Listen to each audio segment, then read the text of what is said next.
Welcome back, everyone. We got a doozy here, so I hope you like Napoleon. This is the last 100 days of Napoleon. It's been a while since we really talked about Napoleon. So this is gonna be fun. We've seen Waterloo, which encompasses really this per se. Spends more time on Waterloo than the other battles of Ligny. What else? There's another one. Quatre Brass. But anyway, let's jump right in. We got a lot to listen to. I have done, extensive histories on Napoleon within YouTube so far. So this is just going to put a little bit more layering on top of it. Yeah. Let's go.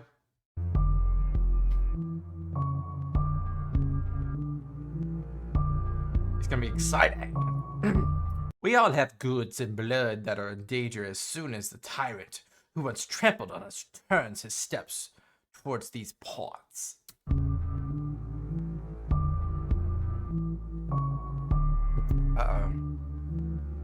Dutch document created after Napoleon's escape. Ooh, of course he escapes from Elba. Right? Yeah, because he's not. St. Helena's the second one. He escapes from Elba, which is like an island off of Corsica, I think.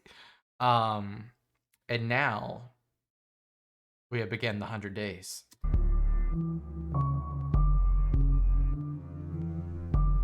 It had been 21 years since his first victory at Toulon. Over that time, countless battles, whether they be glorious victories or crippling defeats, were fought. In 1814, Napoleon, now an emperor for 10 years, was on a final campaign for France itself. Despite winning several brilliant victories, the coalition inevitably overwhelmed his crumbling empire. Wherever Napoleon went, they won. But it was too much. I mean, literally all of Europe was against you. On April 11th, Napoleon reluctantly abdicated the throne as Emperor of the French. There's nothing left he could do. After reviewing the Imperial Guard one last time, he was sailed to the island of Elba, along with a guard of 400 men.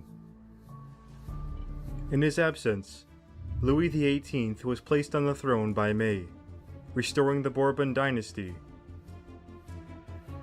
At first, the people of Paris were enthusiastic. Think about this too. This was a change of it was a very big change because they were like shrined in war since like 1789, technically, right? Since like the coalitions had first encroached in the French Revolution, and now the French Revolution's passed, the days of terror and everything's passed. The Napoleonic age is come and gone. You've had men, like generations of men die, and it's just been horrible. So people don't usually like change, but this is very good for them.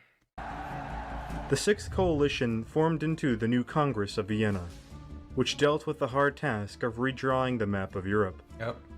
France's borders were changed to those of January 1st, 1792, and the Allied nations bickered and argued over the balance of power. But over a few months, Napoleon grew tired of playing Emperor of Elba, and sought the opportunity to return to France. With the restoration of the Bourbons, the émigrés, royalists in exile, set foot in France for the first time since the Revolution. Dang. Many noblemen were given appointments in the government and military, largely for their status rather than merit. Some marshals. The defeated French populace looked on as their new king and his followers restored the privileges of the nobility. This was especially evident in the military. Young royalists were favored for promotion over experienced soldiers of more humble backgrounds, and popular officers of the First Empire were demoted. Probably one of my favorite paintings right here. Napoleon, ever so watchful, was aware of the seeds of discontent and planned to exploit it.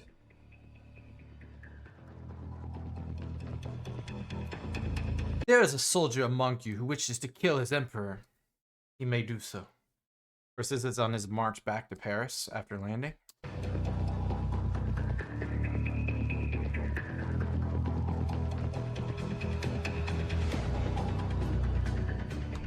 On February 26, 1815, Napoleon announced to the people of Elba his departure.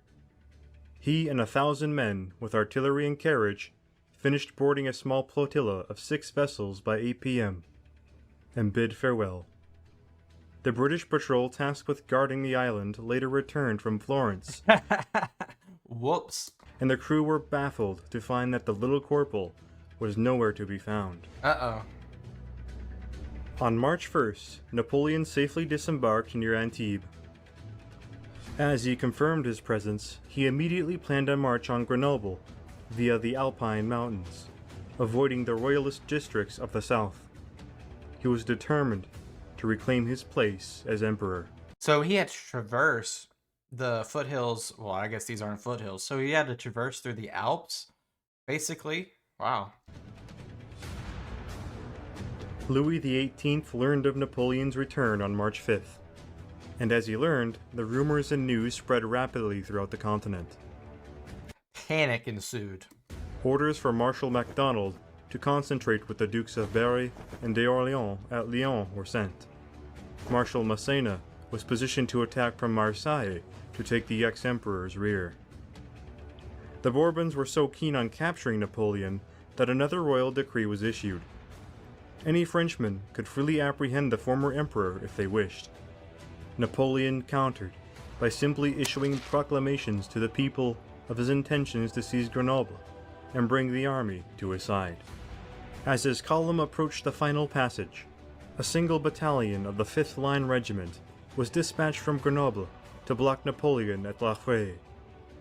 Faced with the men he once commanded in battle, he said to them, "Soldiers of the 5th, if there is a soldier among you who wishes to kill his emperor, he may do so." And there, I mean, in Waterloo, just a amazing scene early on showing this. With cries of "Vive l'Empereur!" the regiment embraced him. More battalions joined along the way, and so now momentum is shifting pretty quickly. He finally entered Grenoble without firing a single shot. Not long after, Lyon fell, as Marshal MacDonald and the Duc d'Orléans fled to Paris. The soldiers garrisoning France received the news and defected en masse. I mean, who wouldn't? Marshal Ney, generally disliked by the Bourbons, was summoned in their hour of need. He assembled the remaining loyalist troops at Oh, okay. Scratch what I said earlier. This had to have been what we saw in Waterloo. Besançon, promising to bring Napoleon back, quote, in an iron cage. Yep. But at Lons-le-Saunier, he would instead join him with his force of 6,000 men. That was easy. Soon enough, Paris itself became a haven of revolutionary fervor. Louis XVIII promised to stay, but it was nothing more than a half-hearted effort to rally the royalists. In no time, he and the royal family, And it's always Brussels, fled to the Low Countries. Napoleon arrived the next day to thunderous applause from a euphoric people. However, he knew that his presence would not be tolerated by the Congress of Vienna, and began restructuring France's government and military at once.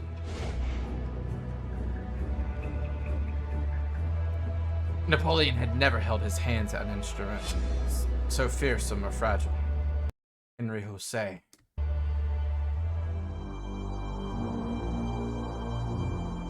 News of Napoleon's escape reached Vienna on March 7th. Information was sent to statesmen of all the sovereigns negotiating that evening, and by March 25th, the 7th Coalition was formed under the Treaty of Chaumont. So the 7th Coalition were basically everyone. Everyone. You get literally everybody, led by Russia, Austria, Prussia, UK. Allies would raise several armies, expecting to field 700,000 men under the overall command of Field Marshal Schwarzenberg of Austria. However, it would take many months for the armies to mobilize and prepare.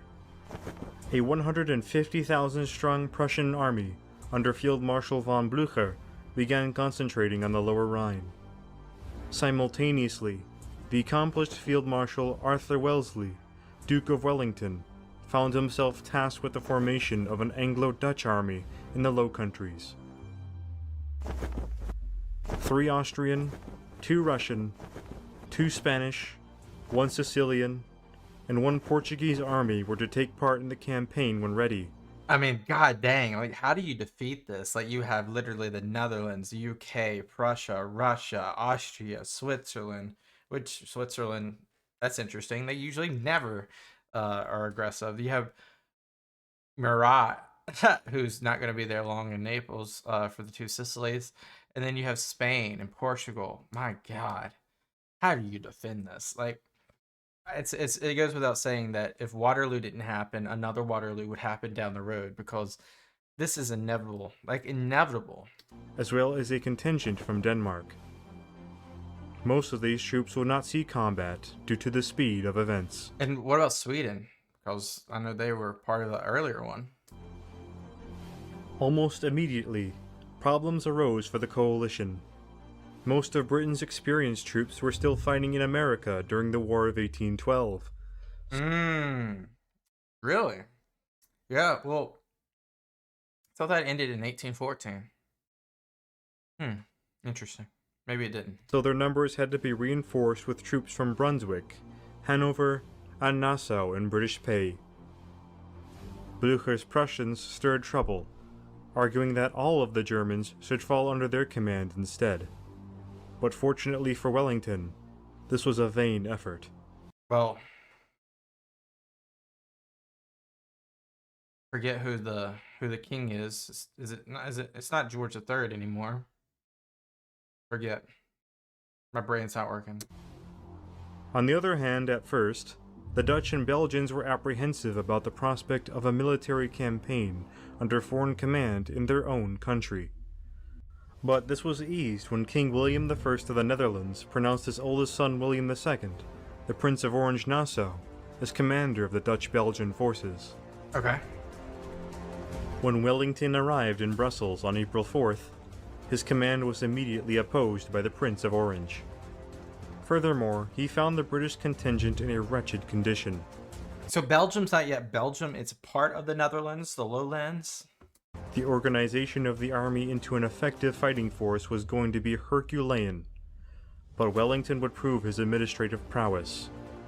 He assumed command of the British and Hanoverian contingents, transformed the peacetime soldiers into effective fighting men, secured trusted staff, and inspected the frontier units and fortifications. By the end of April, he already had a plan for the campaign dispatched to his senior officers. The Prussian army was composed of mainly conscripts and inexperienced soldiers, though it maintained its size from the previous war. That's interesting. I thought Prussia had a professional military at this time. Internal issues were not so numerous as the ones facing Wellington, but the existing dilemmas were major. For example, the Saxon contingent of the Prussian army had to be removed due to their bitter distaste for service alongside Prussians. As for cooperation between the two armies, the coalition states had a quiet distrust for one another. That's interesting, because I thought, yeah, Saxony and Prussia, they were having this feud in the Congress of Vienna about who gets what. And were only willing enough to set aside their differences and resolve to defeat Napoleon. On May 3rd, the two army commanders met at Tourlamont to ensure that both armies acted in concert and to finalize strategy. Still, an air of uncertainty clouded the coalition that month as the armies gathered. Fortunately for Wellington, things would continue to take shape. King William finally approved of Wellington as commander-in-chief of the Netherlands armies, ensuring better cooperation between the states. Huge, too. The Allied army was then organized into 3 corps and a reserve. The Prince of Orange commanded the diverse 1st Corps of Netherlands, British, and Hanoverian infantry. Okay. Lieutenant General Rowland Hill, a veteran of Toulon and the Peninsular War, commanded the 2nd Corps of British and Hanoverian infantry. So since he was in the Peninsular War, I'm guessing him and Wellington have fought together quite a bit. The Anglo-Hanoverian cavalry and horse artillery were placed under the corps of Henry Paget, Earl of Uxbridge, also a veteran of not only the Peninsula, but York's Flanders campaign. The Duke of Brunswick, son of the man of the same title killed at Jena in 1806, was appointed command of a corps of Brunswick and Nassau troops. Wellington himself commanded the reserve, alongside his role as army commander. All right, so we got the British contingent. Altogether, Wellington possessed around 100,000 men and counting. It's just, it's so formidable. This isn't even the Prussians. As for the Prussians, the elderly yet aggressive Blücher organized his army as follows. First Corps under Generalleutnant von Zieten, a celebrated cavalry commander. Second Corps under George Duboslav von Perche I, and Third Corps under the command of Johann Adolf von Thielmann. Finally, Fourth Corps fell under the command of Friedrich Wilhelm von Bülow, the victor of Grossburen and Dennewitz. And now this core system, wasn't this core system basically duplicated and mirrored off of the core system that Napoleon created? All in all, the army of the Lower Rhine climbed to a total of over 150,000 men. To get 250,000, you got a quarter of a million people against you just in the lowlands. That's not counting the rest of the world. God. As Napoleon unified France and reinstated his government, all attempts at negotiating with the Allies quickly failed. Oof. He looked to the scattered army, which numbered less than 60,000 men. To attain the numbers he needed, a total reorganization was necessary, as well as an effort to gain the people's support for war. Napoleon proceeded to finally abolish slavery, then reinstated freedom of worship and the right to petition. Understandably, it would not take long for public support. Was slavery reinstated with the Bourbons, or was it just not there, not happened yet? Because that's very interesting, because this would predate the abolition of slavery by 17 years of the UK. Very interesting stuff here. To fall into his hands. As for the army, it was reorganized into 5 corps, 4 reserve cavalry. Marshal Ney, Marshal Grouchy, who else do I recognize? Marshal Kellerman, Mortier. I think that's all I recognize. I think we got some new fellas in here too. Corps, and the Imperial Guard. The new Army of the North was composed of the following. First Corps under the Comte d'Erlon, Second Corps under the Comte Rey, Third Corps under General Van Damme, Fourth Corps under Gérard, and Sixth Corps under the Comte of Lobau. The 4 corps of reserve cavalry fell under the command of Marshal Grouchy. The Corps of Cavalry possessed some of the finest cavalry commanders of the French army. Finally, the Imperial Guard would be led by Marshal Mortier, a veteran of the Revolutionary and Napoleonic Wars since 1792. Yeah, him and Kellerman are quite old, aren't they? The Grand Army's 60,000 personnel skyrocketed to 198,000 by the end of May 1815. Okay. That's pretty good. With 66,000 more being trained and equipped in the depots across France. To accomplish such an impressive... You're not going to win by conquest. You're only going to have to win by exhausting your enemy. That's the only way you could win this one, Napoleon. Feat, Napoleon had to scrounge up men from the National Guard, police, fortress garrisons, and other branches of civil service and defense. Conscriptions everywhere. Still, such a number of men could not hope to match the 700,000 men being mobilized against France. Yeah, it's not, and like I said, it's not like 700,000 against whatever they have. It's literally like, beat them here, beat them there. Hopefully you'll get, like, you know, internal strife at, you know, in London or Berlin or wherever it's happening, and that will cause people to just let them be. That's the only hope that Napoleon has really here. Token forces would need to hold out the borders, while the bulk of the army campaigned along the Emperor in a main thrust into the Low Countries. On June 1st, Napoleon held final ceremonies on the Champ de Mai, during which the civil code was restored and new eagles were presented to the army regiments. Wow. The coming weeks would see the final, bloody and dramatic clashes of the Napoleonic Wars. Dang.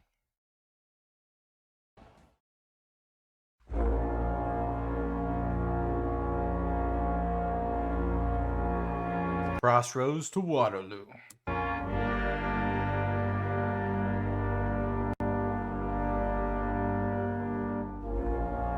In 2 hours, we shall be at Quatre Bras, unless all of the enemy's army be there. Okay. Marshal Ney takes command of the left wing. In early 1815, Napoleon Bonaparte reclaimed his throne in France with a brilliant campaign for Paris. After this, he introduced extensive political reform and rebuilt the French army from the ground up. He was going to need it, for almost 1 million men would be mobilized to remove him from the country. Again. Wellington's 100,000-strong army of Flanders and Blücher's 150,000-strong Prussian army of the Lower Rhine concentrated in Belgium, while other forces surrounded the French frontier. Napoleon's Army of the North had only 130,000 men to oppose this. So you have to get them in like segments. You couldn't just go brute force. That's no chance. Napoleon wasn't entirely alone at first. The flamboyant Joachim Murat, Yeah, this didn't last long. one of his most famed cavalry commanders, brought the Kingdom of Naples against the Seventh Coalition.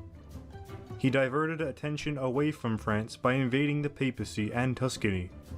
However, Murat would defeat the Austrians only once at the Battle of Panaro. That's pretty impressive, though. They did win once. I mean, Murat is, flamboyant. Him and Berthier really, they stretched the ambition of what a marshal could be, and they became kings, but they did not last. Well, one lasted till today, really, in terms of dynastical regime, but Murat did not last that long. Throughout April and May, the Austrians, under Baron Fremont and Frederick Bianchi, counterattacked and decisively defeated Murat's Neapolitans at the Battle of Talentino. And how did, Naples feel about this? Like, the people, the aristocracy, how did they feel about this? I'm imagining they would be more aligned to, the coalition. Murat fled to Corsica and then southern France. The war ended before Napoleon's campaign even began. Napoleon understood that to stand any chance against the coalition, he must defeat the two armies in Belgium separately. He would certainly have that opportunity.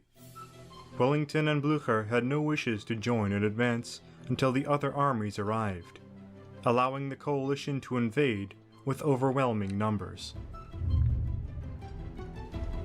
Napoleon planned to march on Brussels, the regional capital. After taking it, he would decisively defeat the two armies in detail by putting his forces between them and away from each other. Napoleon, who hid his concentration of forces behind the frontier fortresses, moved his army by columns on June 15th. The left column consisted of 1st and 2nd Corps, his center, 3rd and 4th Corps, with the cavalry reserves. The right column was just Lobau's 6th Corps. The right and center would be tasked with capturing Charleroi. Comte Charles Ray's 2nd Corps led the way to capture Gosselies, just north of Charleroi. Huge point right there. Yeah, so Charleroi, river port, probably a huge depot for trade and messaging. So, news is going to arrive fast because of that too. Along the way, he encountered Prussian pickets at the villages of Thuin and then Marchiennes-au-Pont. The right wing at Philippeville made less steady progress.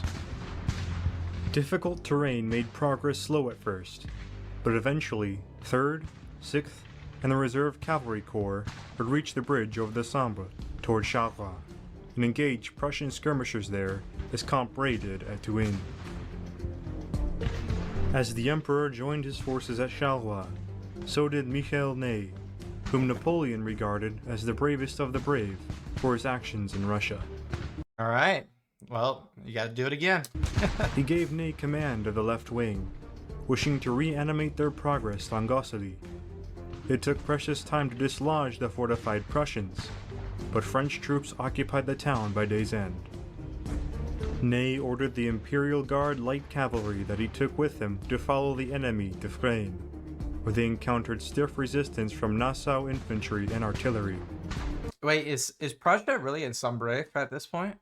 The Allies were pursued to the crossroads at Quatre Bras, which held the roads to other Allied divisions at Namur, Nivelles, as well as the capital of Brussels. So the proximity is so close too, if you think about it. Unable to drive the coalition troops out of the crossroads, Ney consolidated his forces for the night. The Marshal had little knowledge of his emperor's plans when he rode off to Cambrai. So as his men rested, he tried to learn as much as possible about the grand intentions of both sides. Yeah, the transparency is not that fluid here, I would say. Though one thing was clear: keep Wellington away from the Prussians. When the light cavalry returned, he sent word to the emperor that enemy troops defended the crossroads at the hamlet of Quatre Bras. If Ney could hold it, he would block the Allies from reinforcing Blucher. It would almost make sense that Blucher would be dealt with first since they were closer, but I'm not a Napoleon. Divisions, still miles away from Fresnes, will continue the fighting next day. Huh. Gentlemen, I have been given no order whatsoever, but I have heard of a campaign which began with a retreat. Is this Ney?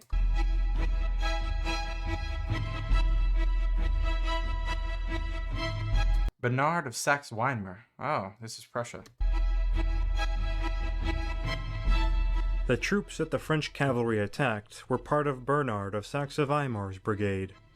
After he fought a disciplined withdrawal, Never mind. This is the Dutch.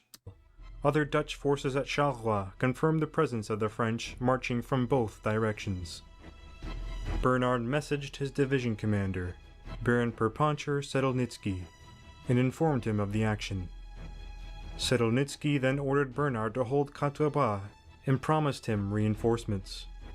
Bernard had no plans to leave either way.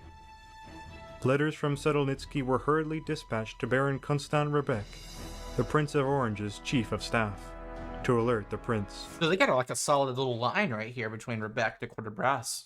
Currently en route to dine with Wellington in Brussels. Yeah, you gotta have a fancy dinner while people die in the streets. Rebec also penned the other two division commanders of the 1st Corps to assemble their forces near Haines-Saint-Pierre. Okay. Rebec tirelessly penned piles of reports of enemy movement to the capital. However, the French offensive was first met with apathy.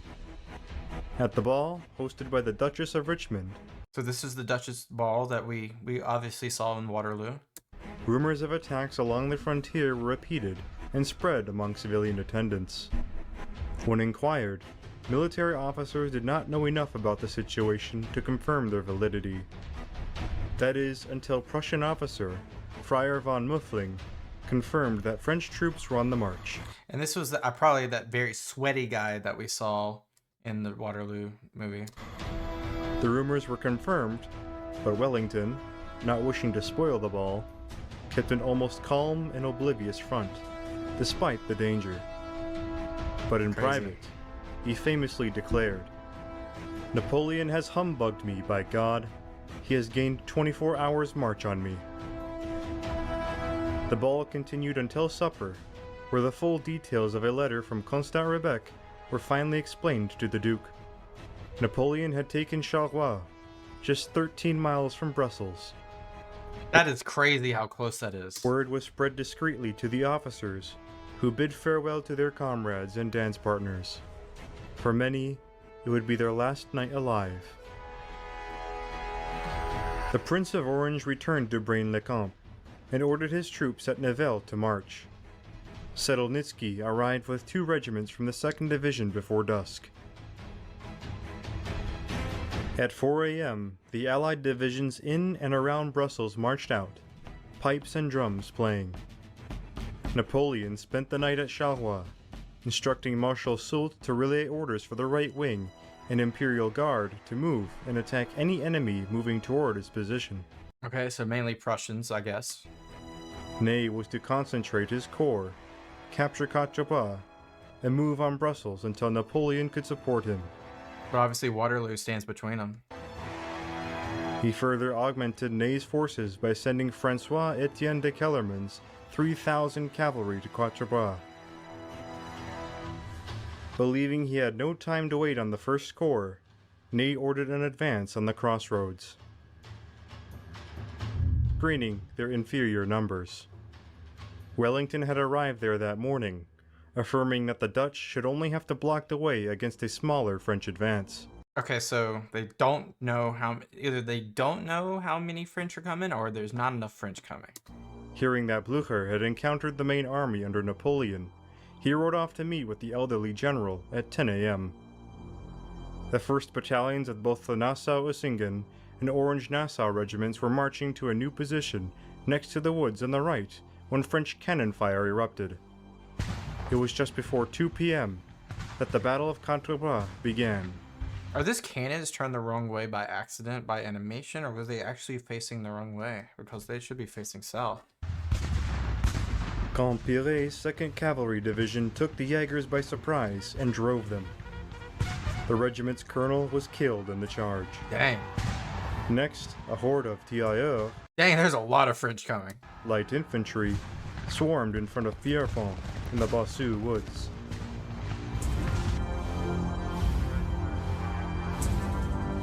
Closing in on the battlefield, the first shots were heard, and we could see smoke from the cannon. It was as if we had gotten a new courage. Our worries faded away. Adrenaline is what he's talking about. And then morale shot up. Oh, interesting. Oh, this is the Dutch. This is the Dutch. Ooh. All right, so we're going to see a fight. Pierremont's defenders could not stand the onslaught of Jamin's brigade. Sedlnitsky reacted, ordering the newly arrived 7th Militia between the Bossu and Charleroi road, as well as the 5th Militia on the right of Gemiancourt, with the flank companies extended to meet the enemy. The clouds of tirailleurs and the French artillery, now loaded with canister, were given many targets, but the 5th, with only 20 of its 450 Maybe these cannons are, maybe I'm misaligned on what the cannons should be pointing at. I always thought the longer end is the barrel, but apparently the short end is the barrel. soldiers, being combat veterans, both gave and received great punishment. When the French unleashed the chasseurs and lancers of Campire's division, the rattled young militiamen barely responded in time. After we had formed square, we noticed that some men from one company or platoon were mixed of those of other companies and wanted to restore proper order. Then Lieutenant Colonel Westenberg told us we did not have to be so precise. Wrote one soldier. The French cavalry attempted to break the militia 4 consecutive times, but none were successful. Eventually, the unending fire from skirmishers and artillery compelled the 5th to fall back. Lieutenant Colonel Jean Westenberg encouraged the men to keep steady, but it was the intervention of Orange himself that reanimated the men.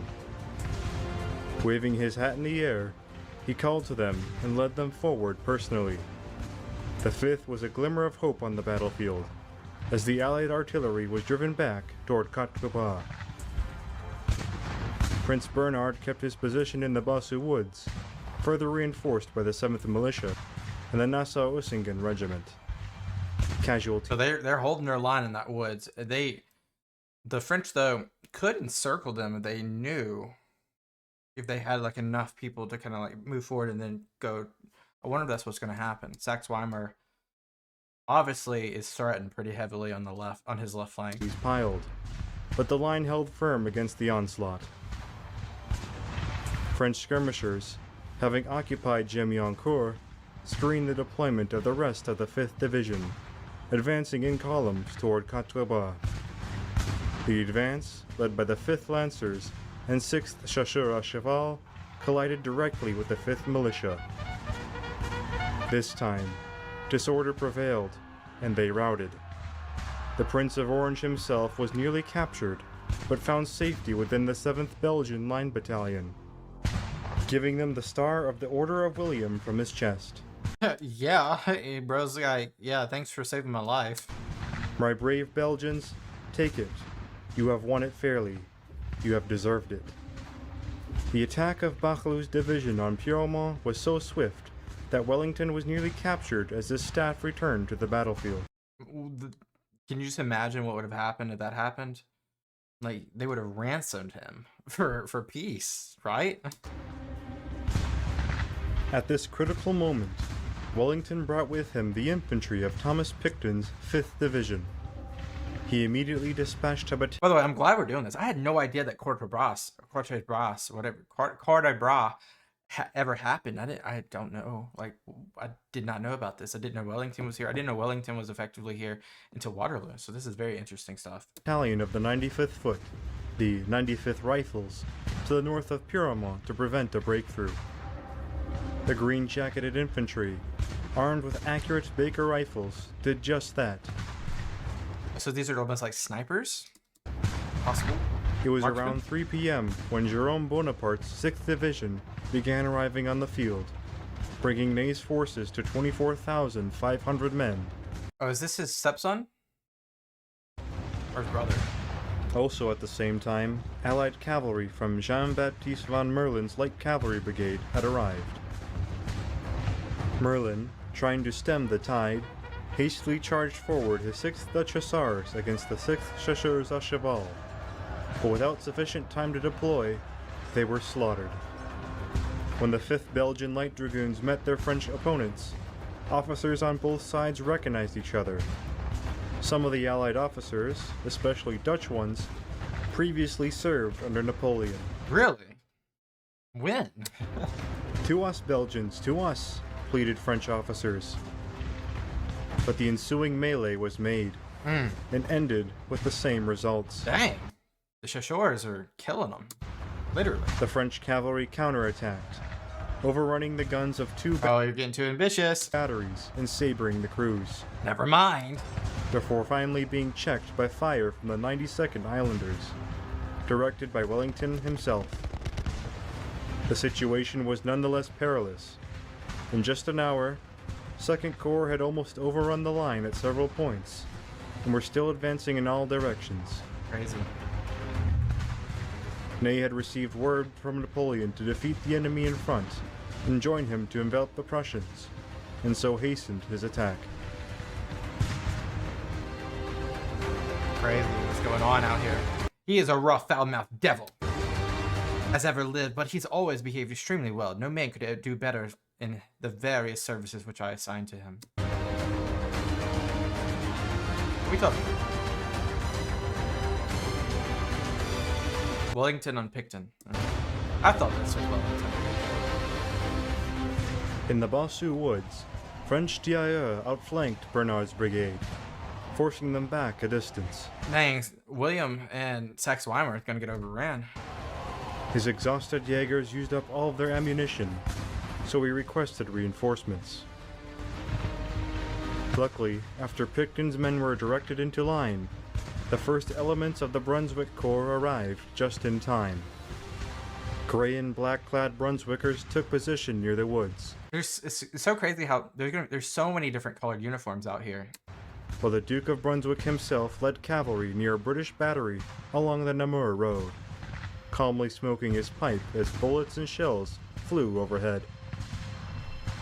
With the line reinforced, Picton personally led his division in a counterattack on the French columns, advancing between Gemiancourt and Pierremont. Like this resistance, this reinforcements are vital. If they don't do anything here, they're gonna get really routed. They're gonna get routed.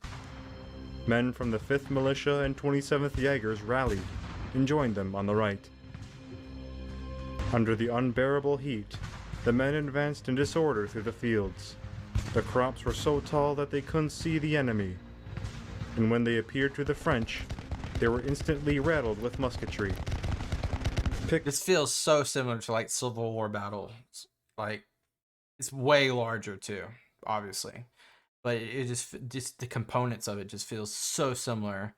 Maybe not as much cavalry as there is here, but there's so many components to this that's very similar to what we'll see 50, 60 years from now. Then halted, and dressed in his civilian attire, ordered his men to fire and charge. The 2nd Light Infantry of Housson's brigade was shaken momentarily, but gave a galling fire in return. Thiers' cavalry once again charged the enemy, this time on their left flank. But despite horrifying losses, the British formed square and held off the charge. Those squares, they do something. They do something. Nonetheless, the French infantry and artillery fire proved devastating. Even Picton was hit by spent cannonball. And despite that, the Welshman refused to leave his troops. How was he hit by a cannonball and he survived? It was only with the timely arrival of Captain Andreas Cleves' battery that cannonballs were returned to the French. Along with Retberg's Hanoverian battery, Cleves' gunners checked some of the French guns near Pierremont. As elements of Brunswick's corps continued to trickle in, Soubier's brigade arrived, consisting of the 1st Light Infantry. This is a large battle, too. This is large. Marshal Ney personally led its 3 battalions against the Brunswickers on the Allied right, overpowering them and taking that ground once again. Brunswick's losses were piling up, but they held their ground for a moment until the 3rd Line Regiment came upon them. The Duke, seeing this advance, personally led his Uhlans in a desperate charge. Uhlans, what's that? Was, however, checked and thrown back by French musketry. It was then that a cloud of dragoons under Kellerman threatened the 2 battalions now being directed by Brunswick himself, who attempted to withdraw in square formation. It was not— By the way, those square formations, obviously the British didn't invent that, right? They didn't invent that. But they mastered it in this 100 days. nigh impossible to execute the maneuvers under threat of cavalry and a fierce cannonade. Here, Brunswick was killed while Dang! So that's a huge loss. rallying his men. French artillery continued to do its work. To the east of the high road, the Brunswick Hussars watched anxiously as 4 regiments of cavalry threatened both of their flanks. Trying to charge on their right, the cannonade was more than enough to send them flying to the rear. Dang. Like, I don't know. They are doing a decent job in the forest, I would say, at holding that line. But in the fields, it feels like there's nothing they can do. The only thing they have now is the fields as a buffer. Seeing this, the French dragoons charged the fleeing enemy, leading them straight into the 92nd Highlanders, Yeah, this is literally what just happened. It's not going to end well for them. who deployed their grenadiers at a right angle to check the charge. The volley, uniform but not deadly, was once again enough to slow the momentum. But the threat was not yet thwarted. The columns of the 3rd Regiment of the Line appeared only 300 paces from the crossroads. Wellington, who had ridden up to Lieutenant Colonel James Cameron, gave the word. "Now, Cameron, is your time. Take care of that road." In moments, Cameron's Highlanders were given a deadly volley, but they pressed on and drove the enemy beyond the crossroads. That's impressive. During the action, Cameron was hit in the groin as his men attacked. The wounding of their respected commander put the Scots in a fury as they drove away the French infantry. It was only because of artillery fire that the Highlanders eventually sought shelter in the Bossu woods. Soon, some officers spotted French lancers threatening their position, but most dismissed them as Belgian cavalry. That's not a good sign. Not a good sign. That's not a good thing. They're thinking that they're friendly. The Highlanders also saw the cavalry approaching. Their officers believed that they were indeed friendly cavalry, but veterans among the ranks doubted this, and knew that they were Frenchmen of the 6th Lancers. Okay. And the officers' doubts were quelled when a German dragoon rode by shouting, "Frenchy, Frenchy!" There was no time to receive the attack in square formation. The Lancers tore the 42nd especially to shreds, and everyone fought desperately for himself. Sir Brevet Marcara, the 42nd's commander, had to be carried to the rear, but Lancers quickly rode down his carriers. At the same time, the 5th Lancers closed in on the 44th Regiment of Foot. This time, the British were far better prepared and drove the Lancers away with a smart volley. The remnants of the 5th Division, depleted in manpower and ammunition, completed their withdrawal to the heights. Wow. The shock which this intelligence gave me confounded me. What does that mean? Ney unlearning the diversion of the Fur Corps?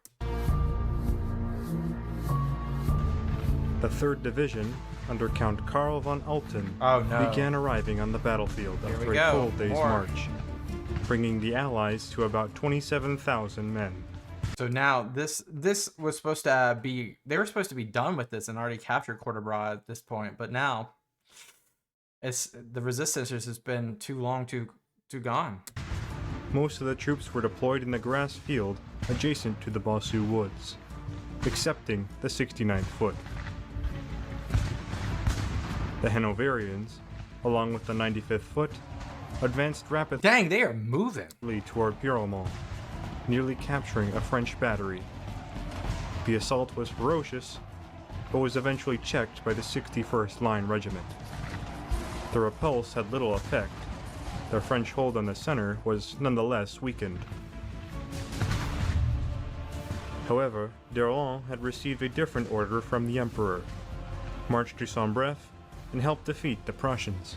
So Ney was thinking that was going to him, wasn't it? Wasn't that the confusion here? Wishing to obey his emperor, d'Erlon notified Ney that he would listen to the emperor first. Yeah? Worse yet, Napoleon, thinking that Contreras was already captured, expected Ney to reinforce him, but that order was delivered shortly after 5 p.m., the same time he penned for the First Corps to come to his aid. It was time for Ney to turn to some of his last reserves: Francois Etienne de Kellerman's heavy cavalry. Ney wanted him to launch a determined charge in the crossroads and rout the battered Allied infantry. "My dear General, we must save France. We need an extraordinary effort. Tank your cavalry. Throw yourself into the middle of the English army. Crush it. Trample it underfoot." All right, so big tall task. What we got? Kellerman was hesitant, but recognized the desperation of the battle nonetheless. All right. He mounted his horse and joined his 800 cuirassiers in person. During the advance, Kellerman spotted the 69th Foot, for whatever reason, changing from square formation into line. The 11th Cuirassiers charged the 30th and 73rd Regiments of Foot. The 30th withstood the attack, but the 73rd Regiment panicked and fled into the Bossu Woods when the armored horsemen made their appearance. On the opposite side of the road... So these armored horsemen, were they very similar to, I can't remember the name, but they like a cataphract? The 69th desperately tried to close a new square, but the 8th Cuirassiers infiltrated it, slaughtering many of the soldiers. The regiment... So it's almost like a cat and mouse with this cavalry. Its color bearer, George Annesley, received wounds but kept the flag under him. The king's color bearer, however, was trampled to death, the flag ripped away by a cuirassier. Dang.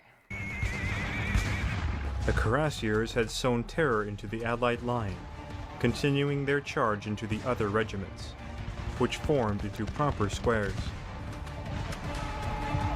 Kellerman redirected his forces to attack the Hanoverian battalion. They're just desperate at this point. All right, we'll go here. All right, we'll go here. But that is like not a... That's you're going into the hornet's nest over there. devastating volley threw back his isolated cuirassiers. Kellerman's horse was shot from beneath him, and he fell back to the rear on foot with the survivors. After the charge, the 1st Brigade under Peregrine Maitland part of Major General George Cooke's 1st Division, arrived. So the Dutch are actually leaving now. With 2 battalions of the 1st Foot Guards. They were directed to attack the enemy in the Bossu Woods. Oh, dang. Prince Bernard's troops watched as the Foot Guards finally drove the 1st Light Infantry from their vicinity. That's a good tag in right there. But also when French artillery once again crashed into British ranks, prompting a withdrawal into the woods once again. Though this time, they held it. Soon enough, the 2nd Brigade arrived, bringing with them the renowned 3rd Foot Guards and the Coldstream Guards. With the arrival of the 1st Division, Wellington felt that he had a superior enough force to attack his enemy. Alright, so they're amassing and they're going to make an attack, right? They're going to charge. And so the contest of the center would truly begin. The 2nd and 3rd Brunswick battalions slowly drove back the French, until Ney attacked again with some of his cavalry. The Brunswickers formed a square in just the right amount of time, throwing back any charge. Jamin's brigade, however, stemmed their attack with accurate fire. Picton once again advanced his battered division. Surveying the battlefield, his horse was struck by round shot and collapsed on top of him. He was nearly saved by one of his aides. Picton was trying to survey the movements of Count Piret's cavalry, which were once again preparing for a charge, although they were spent by the day's fighting. Hubert's brigade of chasseurs à cheval launched themselves at the 1st and 28th Foot, now formed into a square where Picton was sheltered. They're reactive. This is Picton's forces, the Brunswick forces, they're just so reactive with these squares that the cavalry are not doing that much. They are doing a lot when the squares aren't formed, but when those squares are formed, they can't do much at all. Encouraging his men to hold on, Picton bellowed, "28, remember Egypt." Egypt? Whoa. Reference to past service. The conduct of his men must have made him proud, for 2 sharp salvos finally drove the chasseurs away for good. The day was growing old, and as the battle intensified, Wellington received a plea for reinforcements to the Prussians at Sombref. Yeah, that's all going that way now. Engaged in a battle with the Emperor himself. Feeling that he had the edge over Ney, Wellington ordered a counterattack to drive the enemy and march on Sombref. And so the counterattack began, all along the line. The Allies seized the initiative, slowly pushing back the exhausted and now outnumbered enemy. The last action of the day occurred when the 1st Foot Guards poured into the cornfield between the Bossu and the high road. Here, the 1st Light Infantry reformed and delivered a great salvo. Count Piret observed the encounter and sent his brigade of Lancers, Kellerman's Dragoons, and the Red Lancers of the Imperial Guard to the fray. The horsemen inflicted further severe casualties until the survivors took refuge in the edge of the woods. So that river has really become the divide here. Brunswick avant-garde came to the rescue and dispersed the cavalrymen. This relatively local encounter threatened to stop the advance, but Wellington's forces were too great in number to withstand. Exhaustion on both sides began to tell, and finally, the French discontinued the contest completely and withdrew from Gemiancourt. The Battle of Quatre Bras was over. Wow. That was a very, very intense battle. My God. About 9 o'clock, the 1st Corps was sent to me by the Emperor, to whom it had been of no service. This is Ney talking. Wait, sent to me. Oh no, this is not Ney. This is Ney talking. As Ney's forces retired to Frame, That's crazy, guys. the bulk of the Allied army remained among the no man's land, filled with the dead or wounded. Dang. Ney praised the conduct of his soldiers, but held untold anger against the orders that took 1st Corps away. I mean, you just don't have the same administrative like supplies and such that you had in the first couple coalitions or wars. You just don't have a Bernadotte. I said Berthier earlier. A Bernadotte. You don't have a Bernadotte. You don't have. You just don't have the same sort of support system that you had. Miscommunication and misalignment between the two really impacted this. snatching stalemate from the jaws of victory. Comte d'Erlon would arrive only at 9 p.m., relieving the exhausted Second Corps with 2 of his divisions. On the Allied side, the scale of events that day shocked the public, especially in Brussels, as wounded men wandered its streets. Geez, 4,100 killed, wounded, or missing. Wow. While the French had abandoned the field, And then 4,700 in the coalition. casualties on either side were nearly equal. Darkness and exhaustion made marching to Blücher impossible. However, because the French could not take the crossroads, the way to Brussels was blocked, and Napoleon's advance faltered.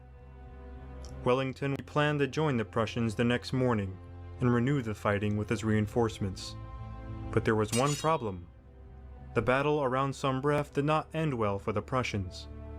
A courier, delivering the news to Wellington, was shot by a French patrol. Le Duc and his staff were unaware of the situation that befell their allies, So they didn't even know. one that would soon catch up to them. All right, part 3. Napoleon's last victory, Ligny. Here we go.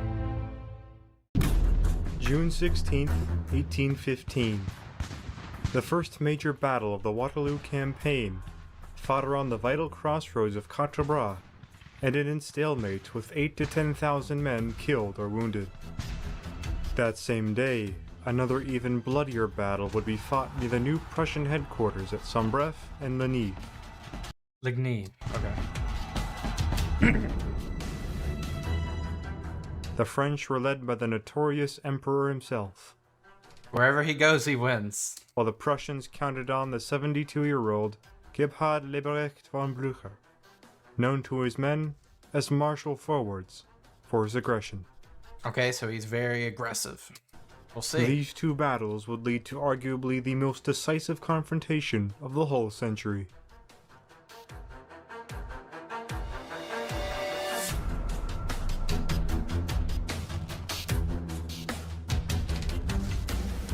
Soldiers at Jena against these same Prussians, now so arrogant, you were outnumbered 1-3. At Montmirail, 1-6.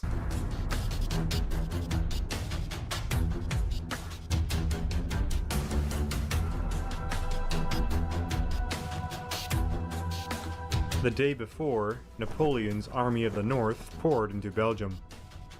Immediately, they began driving back Allied outposts. The left wing, now under Marshal Ney, arrived at Gosselies, just north of Charleroi. The center and right wing converged upon Charleroi southern end. Token Prussian forces fought bitterly, but being hopelessly outnumbered, were forced out of the city. He's already got the city, right? We knew this. Napoleon had driven a wedge between the 2 coalition armies while placing his forces just 30 miles from the capital. The Dutch hurried a flurry of reports to Brussels, while the Prussians did the same. Blücher called upon his corps, ordering them to concentrate at Sombref. Oh yeah, they're spread out. Thielmann, Perch, and below, they're all over the place. The order needed time to be carried out. 6,500 men of Prussian First Corps under Generalleutnant von Zieten were immediately available. Zieten, a praised cavalry commander and veteran of numerous battles, had placed his 4 brigades along the border to observe French movements, making him more prepared than the other corps for the invasion. Grouchy's reserve cavalry and elements of the infantry pursued and attacked Zieten at his headquarters in Gilly. The first attack by French cavalry nearly penetrated the Prussian squares, but those riders who did so were taken off their mounts and bayoneted. Yeah, not maybe the best thing to charge a square, but you know, squares are not very easy to penetrate anyway. A second charge proved more successful, but Prussian infantry and dragoons were able to keep Napoleon at bay for the rest of the 15th. Because of First Corps' defiant rearguard, the French army was unable to take some breath, buying time for the Prussians to concentrate. Napoleon ceased the pursuit accordingly for the next day. In the morning, Allied divisions were alert and marching, or preparing to march, for their new destinations. 3 of Blücher's corps were marching to Sombref. One of them, that being 4th Corps under von Bülow, was too far away to take part. Blücher would have to contend against the French right wing, advancing on Fleurus with an incomplete army. Like, I don't know. I guess the speed was what threw him off, right? Cooperation with Wellington's Army of Flanders, he thought, would be key to victory. So they thought they themselves were going to have British support. They're not going to get that British support that they thought they would get. Correct? Wellington's forces were preparing to face off the French as well, so he rode off to see Blücher and his chief of staff, August von Gneisenau, outside Sombref around 1 p.m. Wellington agreed on swinging to Blücher's aid once he had defeated his opponent. On this condition, the Prussians would accept battle with Napoleon. Okay, so you won't accept it without it. Got it. The Emperor gave his own orders through Marshal Soult. Ney would drive the enemy from the crossroads at Quatre Bras and proceed to outflank the Prussians in the rear. In the distance, cannon fire was heard at the crossroads from Prussian headquarters. The day's culling had begun. Blücher Whoa. had chosen suitable ground to defend. Dang. That's very... I don't know how you're going to penetrate that, Napoleon. A steep bank brook known as the Ligne dominated the terrain with its surrounding villages, hedges, and trees that rested along it. You don't have a huge force like you did in Quatre Bras. Zieten's 1st Corps deployed in the front line at the villages around and in Saint-Amand. Behind him deployed von Pirch's 2nd Corps along the road that stretched west to Nivelles and Quatre Bras, and then east to Namur. Thielmann's 3rd Corps largely held the left flank. Only 4th Corps was absent. Altogether, the Prussians had roughly 84,000 men and 216 guns. Alright, what is the French at? In the early afternoon, Napoleon's forces surrounded the Prussian positions and deployed as follows. Vandam's 3rd Corps, directly opposite of Saint-Amand. Giraud's 7th Division detached from 2nd Corps opposite Les Amours. In the center, Giraud's 4th Corps deployed opposite Ligny, with the 14th Infantry Division in cavalry forming to the right. The 2nd and 1st Cavalry Corps followed by deploying on the extreme right. Finally, what deployed in front of Fleurus was the famed Imperial Guard. Yeah, they're just a reserve at this point. The best of the best, Napoleon's elite veterans. Napoleon observed his army from the windmill of Naveau, with the 4th Cavalry Corps in reserve behind him.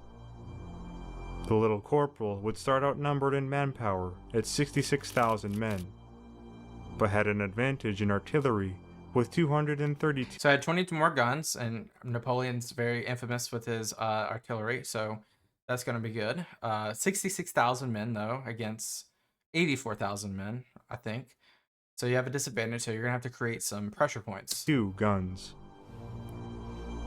Unknown to Napoleon, the position had concealed much of the Prussian army. He was expecting to start the fight against a single corps at most, then easily take some breath. So he doesn't know all the ones that are faded. He does not know that they were there. Okay. If I were to launch a campaign against Lucifer in hell, the Dom would be at my back. Okay, this is Napoleon talking.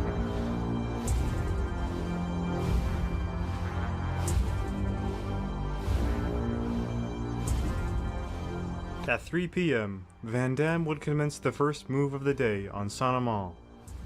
Le Fol would go first with his 8th Division. He read the Emperor's proclamation to the men, wishing them to show their courage and destroy the enemy. The Prussians will be crushed as they were at Jena. Yeah. Thiers were deployed ahead of the main columns, provoking a response from Prussian sharpshooters and artillery. The French cannon responded with just as much thunder. Nonetheless, the French pressed on. Vernier's 1st Brigade charged with the bayonet, putting the skirmishers to flight. The Prussian left at Saint-Amand was still holding on. So after Vernier's initial success, the foe sent support in the form of the 2nd Brigade. An overwhelming charge resulted in Saint-Amand being stormed and occupied. Alright, so Saint-Amand, they got it under control, but behind Saint-Amand, behind that river, they got some more meat to chew through. Many of the defenders, 2,350 of them, were shot or skewered by bayonet. No quarter was granted by either side.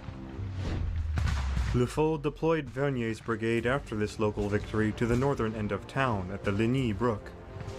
There they would find lines of Prussian infantry and artillery readying to meet them. In the meantime, a 2nd advance was made at Saint-Amand-la-Haye and Le Meaux by Girard's division. The attack began with a thunderous roar of artillery, followed by the beat of drums and the tramping of the men. The marching infantry became shelled by Prussian guns in turn, but the rankers closed the gaps that tore through their ranks as fast as they were made. The tirailleurs fire and superiority in numbers drove the Prussian skirmishers. A more determined stand was made by the 29th Infantry Regiment inside La Haye. However, this didn't last long, and under immense pressure, the regiment evacuated the hamlet. So now Steinmetz, if he did not have that brook or river, whatever you call it, he would be pretty much in trouble on his right flank. He doesn't have that problem yet. Now Ligny itself. In the center at Ligny, Girard's attack repeated the actions of his comrades. But the Dang, that was quick. leading 12th Division under Baron Péchu, one of the best in 4th Corps, became bogged down at the wooden bridge. Prussian sharpshooters had been heavily reinforced and nearly erased the momentum of Péchu's advance. The 30th Line alone would lose 700 men in the fighting. A desperate attack by troops from Rome's brigade finally cleared the way and the streets of any obstacles. As Rome's troops entered the town, Prussian fire kept up and bodies littered the streets. Yeah, that's probably our contentious bridge right there. An equally desperate attack threw back part of Rome's men, with severe losses. Napoleon observed the bloody contest from afar and realized he had been wrong about enemy numbers at Ligny. There was no So he's gonna have to send a lot more. way one corps could provide such strength. However, he now knew that the Prussians had moved their right wing forward from Sombref, leaving their position surprisingly vulnerable to envelopment. At 3:15 p.m., Napoleon gave Soult the fateful instructions to take d'Erlon's 1st Corps from the left wing to the heights of Saint-Amand, where he could turn the Prussian right flank. This is what we were talking about just a second ago, which Ney did not like. Young d'Erlon, who had rallied to the Emperor's return at Grenoble, set course for the battle at Ligny. After only an hour of combat, the situation became pressed for the Prussians. Von Zieten saw the critical situation at Ligny. The 2nd West Prussian Infantry spearheaded the charge, pouring across the bridge and onto the other side. At first, they were enfiladed on both flanks, and staggered. The battered 12th Division was reinforced by Le Capitaine's Brigade of Vichery's division. Yeah, they're just going back and forth over that bridge. Ligny is becoming very contentious. Along with some artillery, Oh, there's no Which way the was- French don't win now. horse-drawn into the village. Capitaine's advance quickly became defined by a protracted exchange of deadly salvos. The Capitaine himself was killed leading in the front. French guns were moved up and commenced firing canister shot at close range. How do they, like the Prussians, I admire how they are still standing firm here. Fighting was desperate. Back at the heights of Saint-Amand, the back and forth fighting continued. Le Faux's division had regrouped for an attack beyond the town. However, the time it took for the French to recoup also allowed the Prussians to prepare their second counterattack of the day. Generalmajor von Steinmetz launched his reserves. The attack was made and managed to force the French back to and through the town. Van Damme, recognizing he had lost his foothold, sent Pierre Berthazin's division to retake the town. Having just taken the town themselves, the Prussians were again overwhelmed and reeled from the streets of Saint-Amand. With the Prussian reserves there spent and the road to Contrebras threatened, Blücher had to intervene. Yeah, what are you gonna do, Blücher? You got all these people back here. The elder Marshal galloped over to the 2nd Brigade, being fresh and the nearest troops available. Children, do not allow the great nation to rule over you again. Forwards in God's name. He fought by his moniker, and the men answered with a resounding cheer, turning to march against Saint-Amand. Giraud's division opened fire as soon as the Prussians came within range, leaving heaps Oh, I don't know about Giraud over here. I feel like he's gonna get overwhelmed. of bodies before them. However, the Prussians stood firm. They let loose volleys of their own. The oncoming fire sent Piat's infantry brigade into disorder. Giraud rode into the fray to rally them, but his horse was struck, lifting him in the air for him to take several bullets himself. His wounds later proved fatal. Yeah. Oof. The 2nd Battalion, 28th Infantry, outflanked the French, prompting withdrawal of the 2nd Brigade, under fire, to Les Amours. This was only a partial success, for a countercharge by grenadiers from the 82nd Line Regiment was made. While fighting in the June heat in winter coats to help the officers blend in, the Prussians suffered immense losses. The disguise was ineffective. Their commander, Major von Brachenhausen, had been killed. So they lost the momentum they just had gained? Hours ago, at 3:30 p.m., the protracted back-and-forth fighting at Saint-Amand and Ligny compelled Napoleon to send for reinforcements. D'Erlon had sent his chief of staff, Baron Delcambre, to inform Marshal Ney of the move. Which he didn't like. Astonished, as he was running out of reserves at Contrebras, Ney immediately had Delcambre back to D'Erlon at 5:30 p.m., imploring him to reconsider which wing to support. Did you support me or the Emperor? Come on. Ney felt that he had come close to a breakthrough at Contrebras and needed reinforcements. I mean, Napoleon doesn't know that, though. D'Erlon, ever loyal at the moment, would obey the Emperor first and foremost.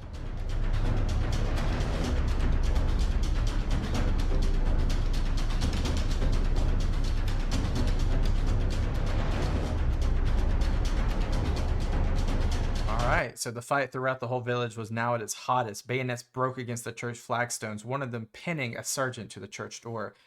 Getting crazy. It's getting crazy. Seeing the left flank of the forces at Saint-Amand exposed, Van Damme dispatched Herbert's 10th Division to the rescue. Together, the two brigades were enough to stem the tide. Only shortly after, von Pierre I's 2nd Corps troops were sent to the front. These troops, Slowly but surely, we're using all the reserves. There's a ton still on the Prussian side. A ton. consisted of 5th and 7th Brigades, with the reserve cavalry, intending to advance on La Haye. Pierre, due to the undulating terrain, was unable to coordinate such a move quickly enough. His 5th Brigade advanced too far forwards, allowing Herbert's division and the divisional artillery to attack. In a short matter of time, the 5th Brigade was mauled, retreating to Vagnolay, making the other two elements halt before it. Only a detachment of Jaegers saved the village from capture. In the Prussian center, von Kraft's 6th Brigade marched on Ligny, with artillery blasting away from the windmill at Brie. 5 of his battalions attacked the Frenchmen who had crossed the Ligny Brook, Almost looks like 6. driving them back into the eastern half of town. Look how many Prussian troops are at Ligny. Oh my goodness. I can't believe. Well, the French are holding their own here like crazy. They need some sort of like diversion or something to break through this line. For now, the French were unable to force another crossing. No. No. It was 6 p.m. The Dang, it's getting late. Battle of Ligny had effectively stalemated, and both sides had committed large portions of the reserves. Corps and division commanders requested troops time and again, wishing to decide the outcome. At this time, Van Damme first received reports of a large unidentified column, possibly turning his left flank. Is that the Allies? Preparing for the worst, Napoleon sent all 8 battalions of the Young Guard to shore up the left flank, plus 3 regiments of the Chasseurs à Pied to the rear and left of 3rd Corps. Meanwhile, on the Prussian side, Blücher pondered the same thing. Who are those men? It's the troops he called in. It's the troops you called in, Napoleon. A messenger, August von Nostitz, confirmed that it was the 1st Corps coming to Napoleon's aid. Yeah. Remembering the absence of 4th Corps, the situation had become even more precarious. If the battle couldn't be decided quickly, Prussian victory would be a fleeting reality. Oh yeah. While Wellington was being hard-pressed at Quatre Bras, a strong offensive from his own reinforcements, it was believed, could turn the tide. At 6:30 on the French side, d'Erlon's vanguard arrived and began deploying to the southwest of Vignes. However, a courier had caught up with him and immediately informed too late, buddy. him of Ney's desperate situation at Quatre Bras. Forced to make a decision in the heat of 2 battles, d'Erlon ordered his vanguard to stay in place, while he belatedly marched back toward Ney with the rest of his corps. Dang. Screw the Emperor. This indecision would have grave consequences for the rest of the campaign. Yeah.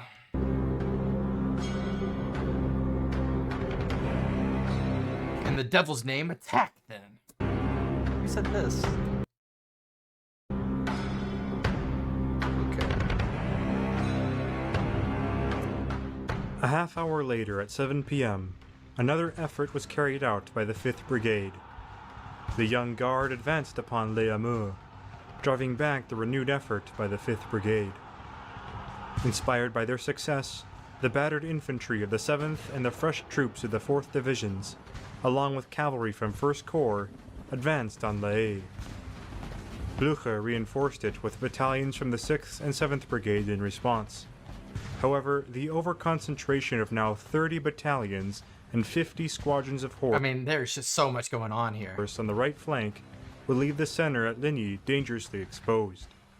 It was a gamble. I think they're doing okay over there. Napoleon had orchestrated much of this, and continued to do so. To Napoleon, the opportunity was clear for a commitment of the Imperial Guard. The Prussian center would be the victim of this hammer blow. Okay, so it's GG's to them. A thunderstorm began booming over the battlefield. Oh, it's gonna, you can't see that well. Visibility, oh, easy time. Sorry, not easy time. Perfect time for the Guard to deploy. The French Grand Battery banged away, hammering the Prussians sheltering among Ligny. The incoming fire was so hot that Donnersmarck pulled out his entire 4th Brigade to the Bois de Loup, leaving Ligny dangerously undermanned. Why did he do that?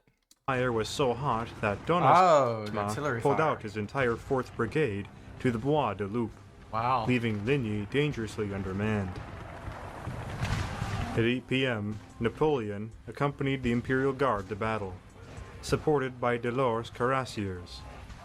Prussian artillerists blasted the ranks open, but the Guard only quickened their step, forcing their way on to the opposite bank.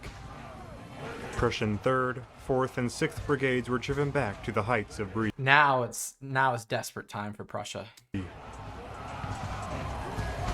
Just as they saw the French emerge from Ligny, Blücher's staff almost immediately came under fire from the Grand Battery. In a desperate bid to allow the infantry to reform, the Westphalian Landwehr cavalry charged the guardsmen. However, the infantry were already formed into square, See, France can do it too. Each repeated attack proved fruitless. Now it was time for the unnerved Prussians to form square, as French cuirassiers countercharged. For a moment, the young men held firm in the face of such an onslaught. Then the heavy cavalry of the Guard took their turn and crashed into the Prussian ranks.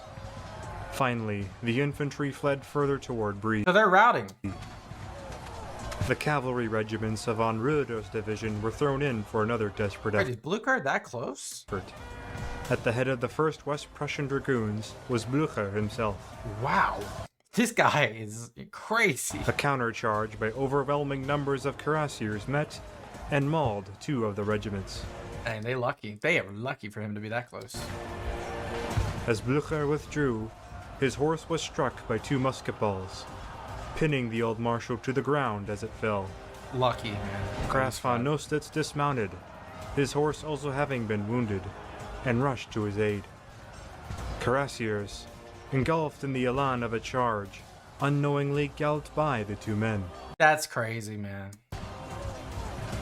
Reinforcements from Treskov's brigade came to the rescue, compelling the I mean, can you talk about luck, man? cuirassiers to briefly retire.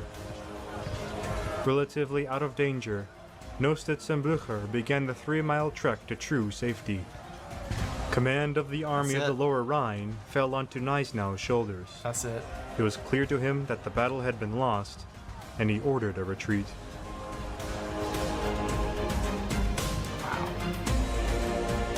Gneisenau has given in. We are going to join the Duke.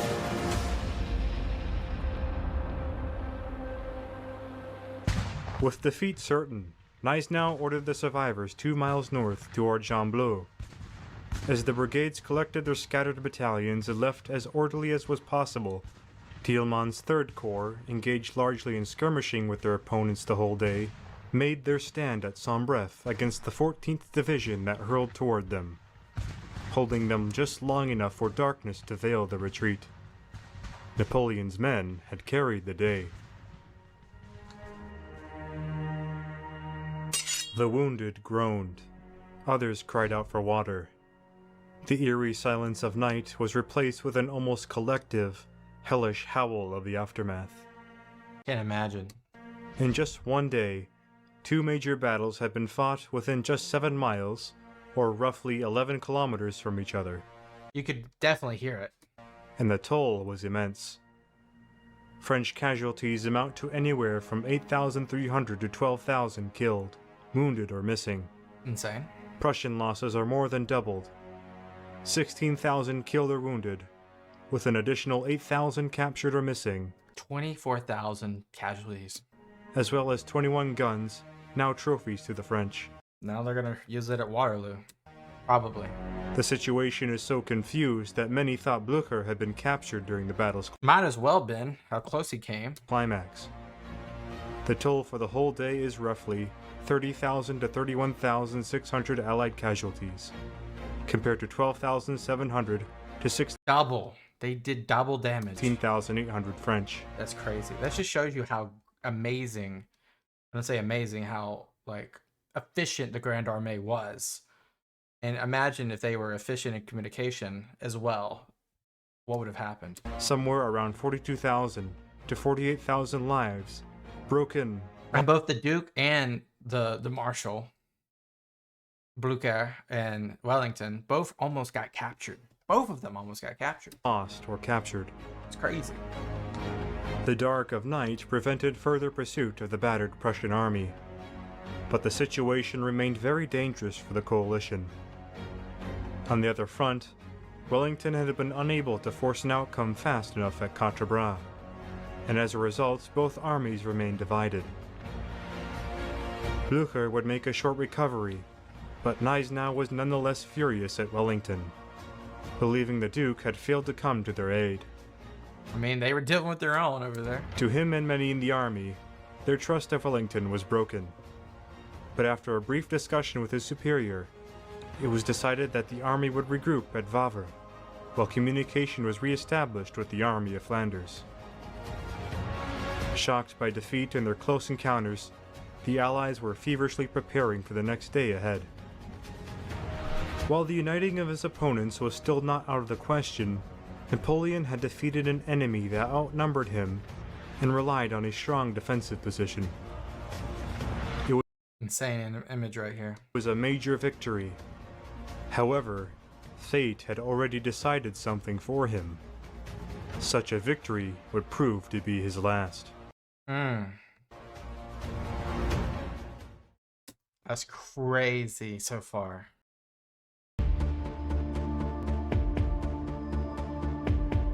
Part 4, The Last Dance.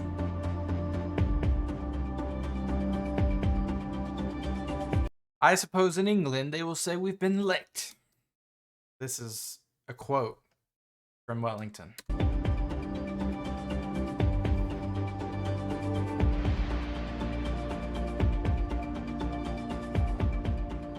June 16th, 1815, was a day of two great battles. At Quatre Bras, Marshal Ney ran into Wellington's Dutch forces. The skirmish quickly erupted into a full-blown battle as both sides brought up reinforcements. The Prussians were engaged near Sombref at Ligny. Protracted back-and-forth fighting defined the day. That is until Napoleon broke through in the Prussian center, provoking a retreat. The day ended with both coalition armies unable to join one another. So they're separated as he wanted. But, elated with success, Napoleon allowed the Prussians to slip away. Despite protests from Gneisenau, the 74-year-old Blücher made his decision to stay in Belgium, ordering a retreat to Wavre instead of east toward Prussia. Wow, I wonder what would have happened if they went east. Despite horrific losses from the previous day, Prussian morale was steady. While the army of the Lower Rhine began its retreat that morning, Napoleon toured the battlefield, believing the victory was more decisive than it really was. Cavalry patrols were eventually sent out along the Namur Road, where they found enemy stragglers and deserters fleeing to the east. Because of this, Napoleon believed that Blücher was retreating via the Namur Road, and not the one to Wavre. Interesting. Wellington soon learned of his situation, unsure if he could stave off the French again alone.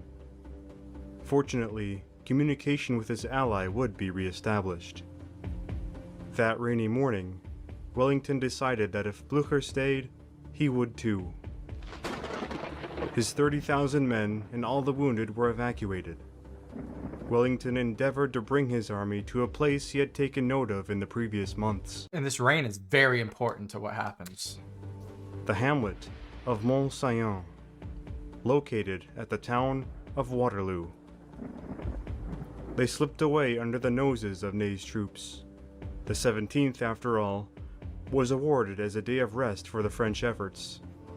For this, Napoleon was furious at Ney, declaring to him, "You have lost France." The Emperor, however, was just as complacent and had failed to provide Ney with further instructions. Had Ney been ordered to renew the attack, he could have slowed or even stopped Wellington's escape.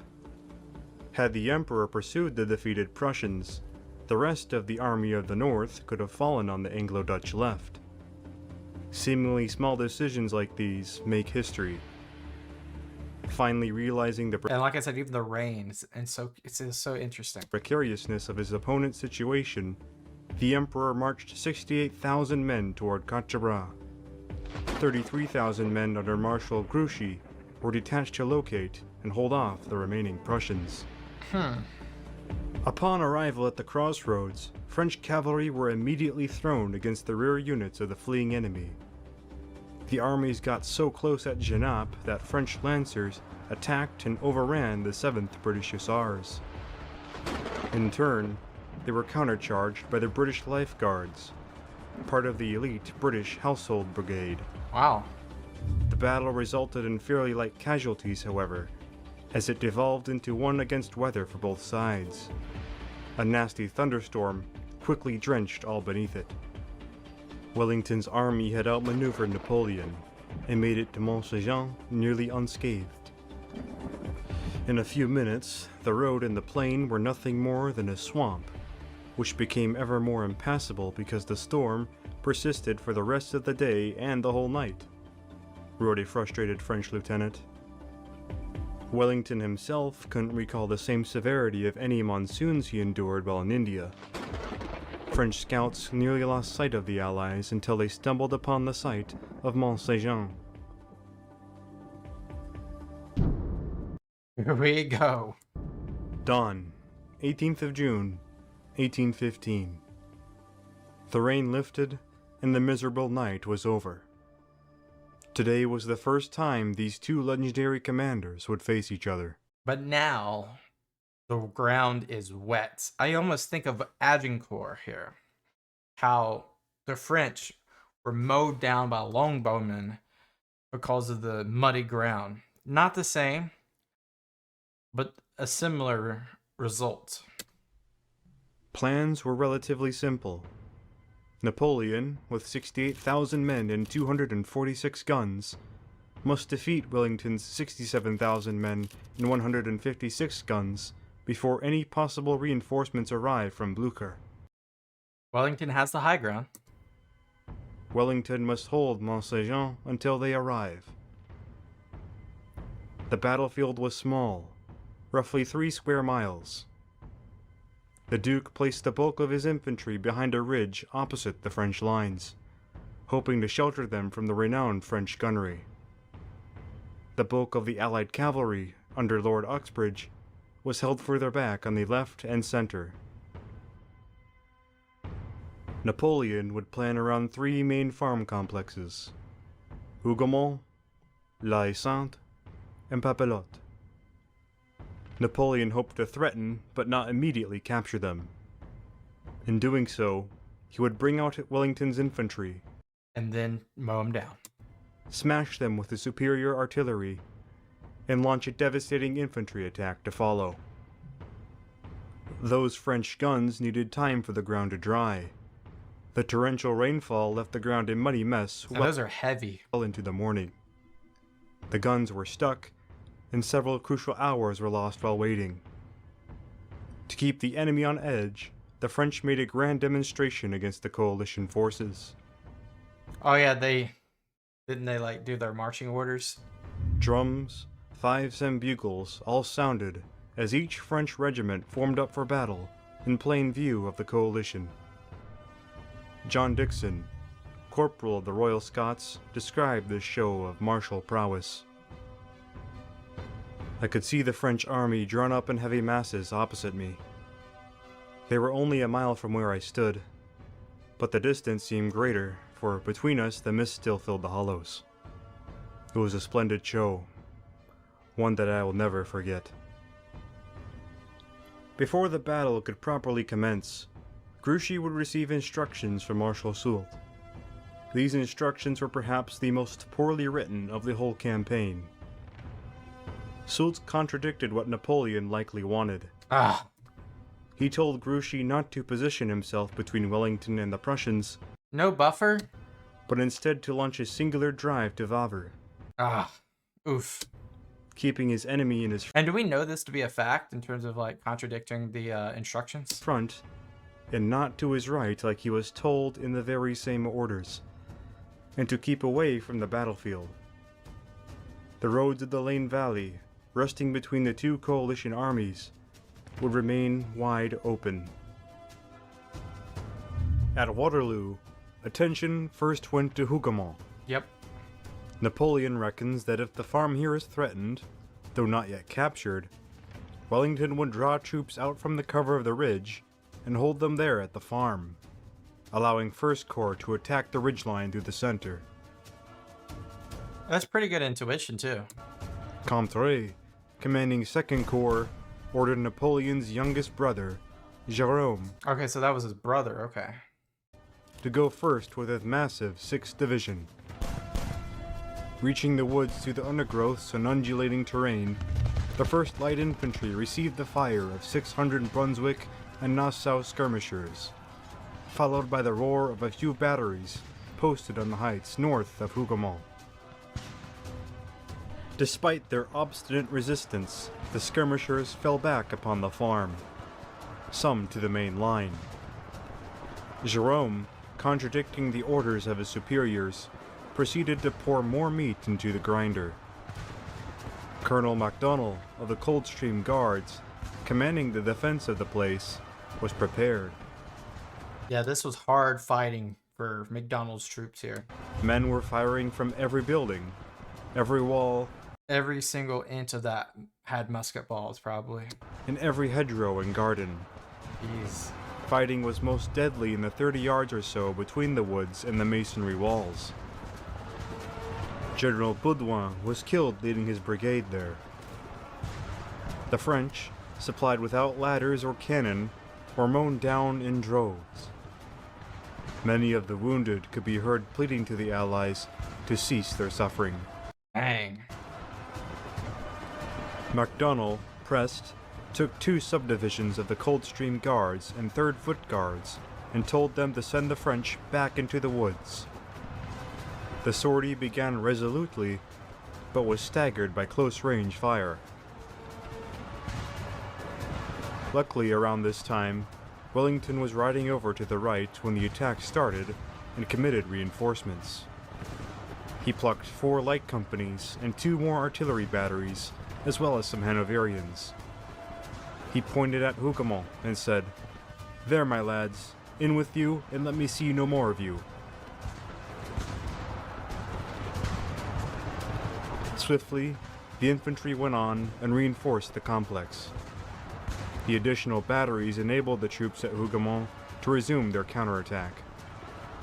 The guards swept away any exhausted French from the kitchen garden and into the woods at bayonet point. However, the French were bringing up reinforcements, including the 3rd Line Regiment. And this should not have been this contentious, especially Napoleon's probably thinking that this should have been a swift victory against Hougoumont. Enemy numbers proved too much for the guardsmen, and they slowly fell back to the gates, and then into the northern courtyard. At this moment, a moment that would be well remembered in Napoleonic legend was born.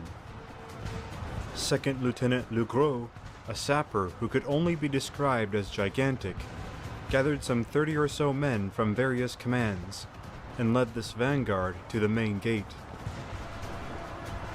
They closely pursued the retreating guardsmen into the complex, hacking away and sowing chaos in the defenders. That's going to create a rout, isn't it? Confusion reigned among the Allies, and Legros almost succeeded in clearing the courtyard.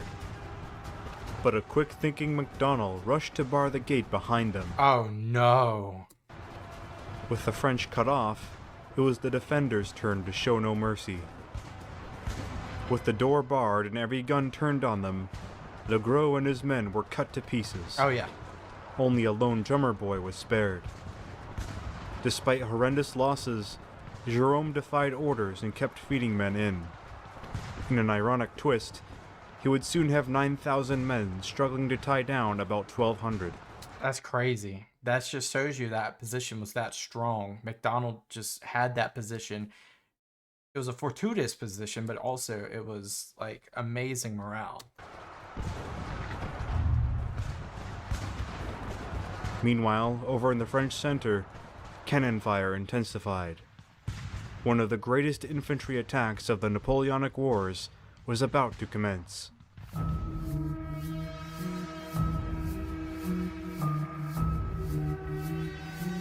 Dang. That of a company.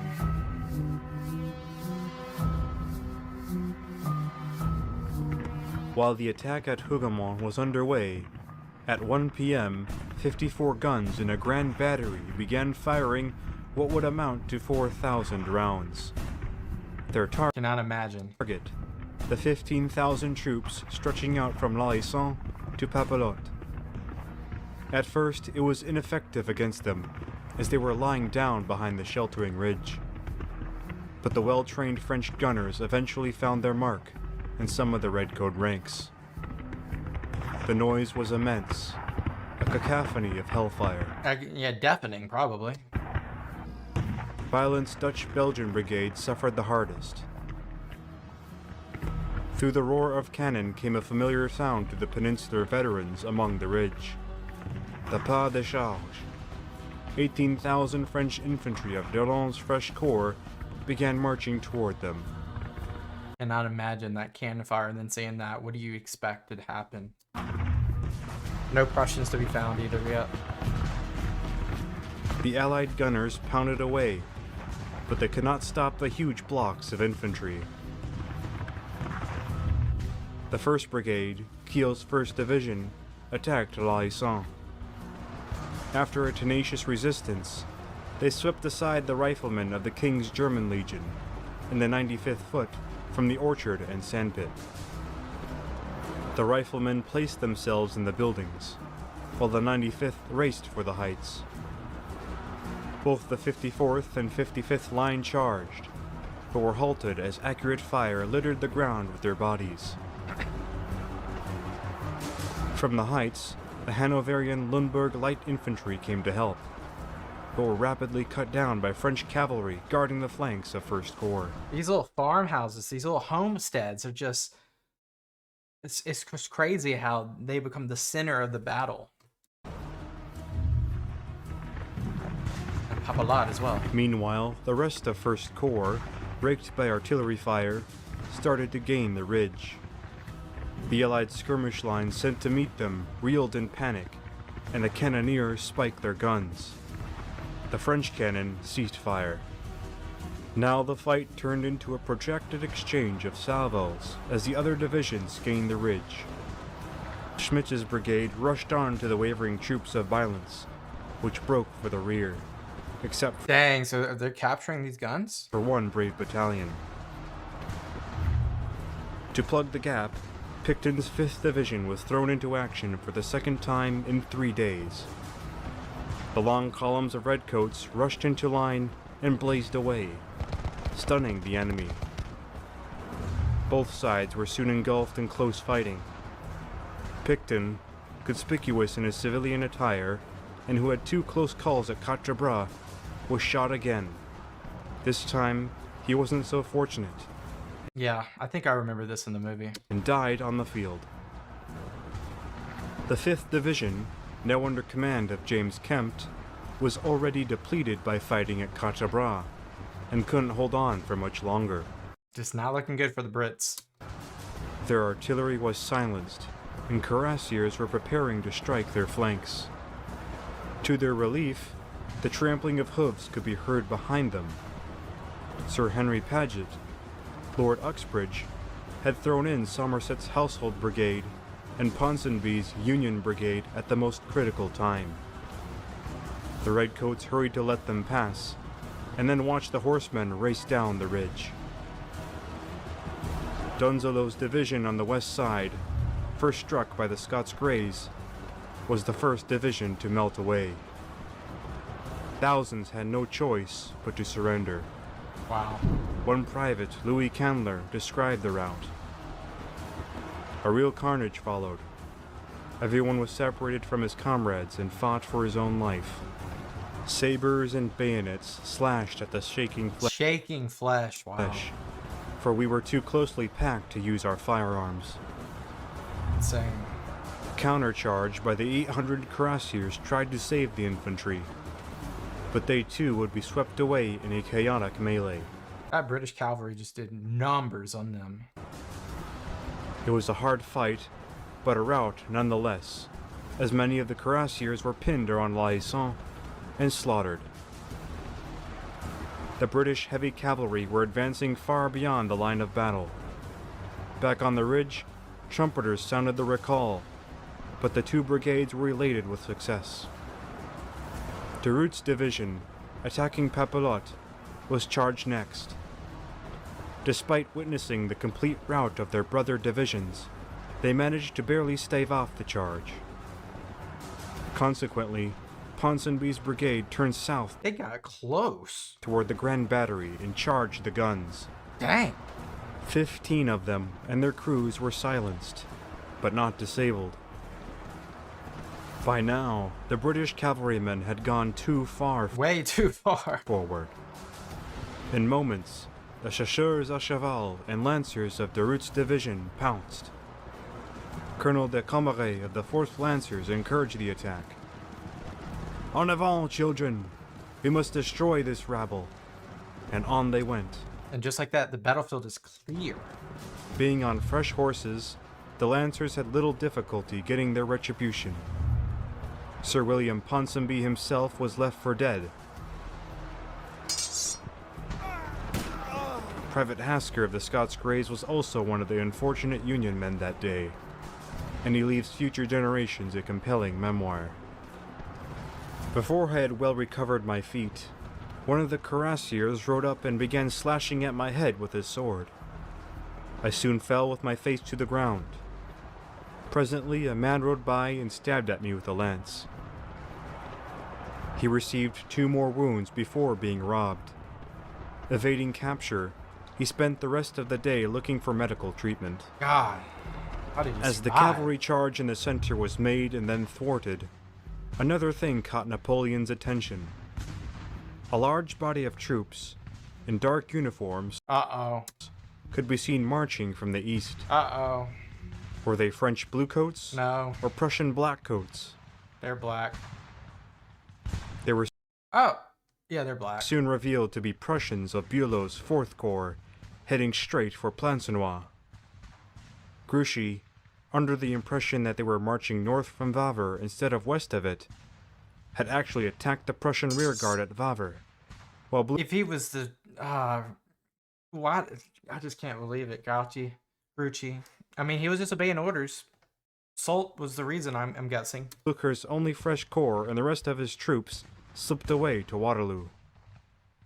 Soult dispatched another courier to Grouchy, instructing him to lose not a minute more in heading west to Napoleon. Oh, now you wanna change your direction. Said courier would arrive too late. Yeah. This morning we had a 90 chances of winning. We still have 60. Optimistic. The sudden appearance of Prussian 4th Corps put great pressure on the French. So you gotta do something quick. Wellington had to be beaten quickly, where they faced 2 armies with 2/3 of their own. Over at Hougoumont, its defenders remained defiant. Hougoumont defined this battle so far. At this time, 5 more companies of the 3rd Guards had reinforced the garrison, relieving 4 Guards like companies there. It would be an understatement to call the French frustrated by the defenders' stubbornness. In a desperate move, a battery of howitzers was moved up to the west of Hougoumont. There they began shelling the large haystack, setting it on fire. The flames rapidly fell upon the main house and engulfed it. The barn, housing many wounded, soon caught fire as well, and most wouldn't make it out. No. A ferocious attack commenced as the 2nd Battalion, 2nd Line Regiment assaulted the estate. Several fusiliers and a lieutenant broke through the door, pouring into the courtyard. A counterattack by Nassau Grenadiers threw them back. This is just insane how stubborn they are.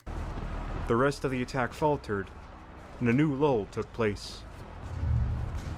Seizing the opportunity, many injured survivors, prisoners, and deserters began fleeing or moving to the rear. This was accompanied by a retiring movement on the ridgeline of 100 paces, ordered by Wellington to reduce the effectiveness of the French artillery. Should have done that a while ago. Ney was informed of the movement as if it was a general retreat. Positioned on the southern ridge, he Almost like a fan retreat, it feels like. watched as they went. They were the famous cuirassiers who had distinguished themselves on most of the battlefields of Europe. In an incredibly short period, they were within 20 yards of us, shouting "Vive l'Empereur!" This is a Brit talking for sure.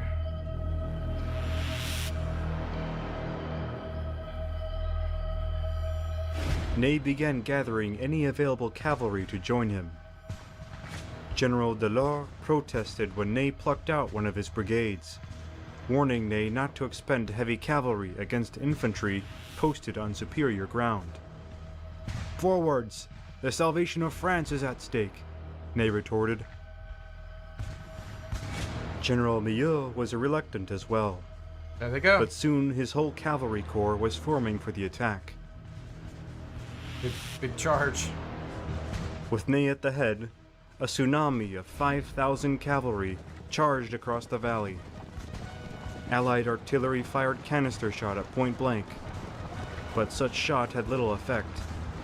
Those gunners turned and sought shelter in the mass of forming British squares behind them. Wellington had seen Ney's preparations and ordered his battalions into square formation. And you can't really combat those as much as you'd like to. The cloud of mounts and their riders flew into range, and redcoat volleys tore into it, reducing the massed ranks to mere mobs with every salvo. Almost like a pike and shot. Time and time again, the cavalry were repelled as they attempted to break the squares. Every wave was reduced to a disorganized rabble, doing little more than racing around the squares, looking for a weak point. Yeah. Every swerve and turn led to another wall of fiery steel and lead. Ney had led his cavalry into a maze of death. It's too late to retreat on that one now. Engaged cavalry divisions were losing heart. Ney called on Kellerman's 11th Cavalry Division to intervene. Yeah, just more. Just bring more. They advanced up the road to Brussels through the trampled fields, and soon crested the heights. However, seeing that the gun line had been overrun and the infantry threatened, Uxbridge intervened with some of his own cavalry. He committed Dornberg's brigade of German Legion Light Dragoons and Zutland's Dang, they just got pushed. brigade of Dutch Carabineers for a countercharge. The first waves of French cavalry slowly fell back as the 11th Cavalry Division met with their opponents. Uxbridge's countercharge was crowned with success as the tide was stemmed. The series of attacks were repeated numerous times, with Ney even ordering the heavy cavalry of the Imperial Guard forward. In a short time, Ney's wrecked cavalry began fleeing to the rear in utmost confusion. But as they cleared out, French artillerymen no longer feared hitting their own men, and hammered away at the densely packed Allied ranks. Horse artillery was brought up and then ripped into the enemy with solid shot at close range. The Anglo-Allied infantry, while taking heavy losses themselves, stood firm for the moment. In 2 hours, as many as 7 to 12 charges would be made. Not one would break a single square formation. I mean, I'm telling you, those squares are just so formidable. This waste, though not over, will be deeply regretted. In other sections of the battlefield, it was becoming a battle of 3 armies. Defend yourselves! Defend yourselves! They're coming in everywhere. Ah. Like a last chance, it's like a last resolve here. Over the course of the day, Wellington muttered to himself one thing: "Give me Blucher, or give me night." One thing's got to stop the fighting.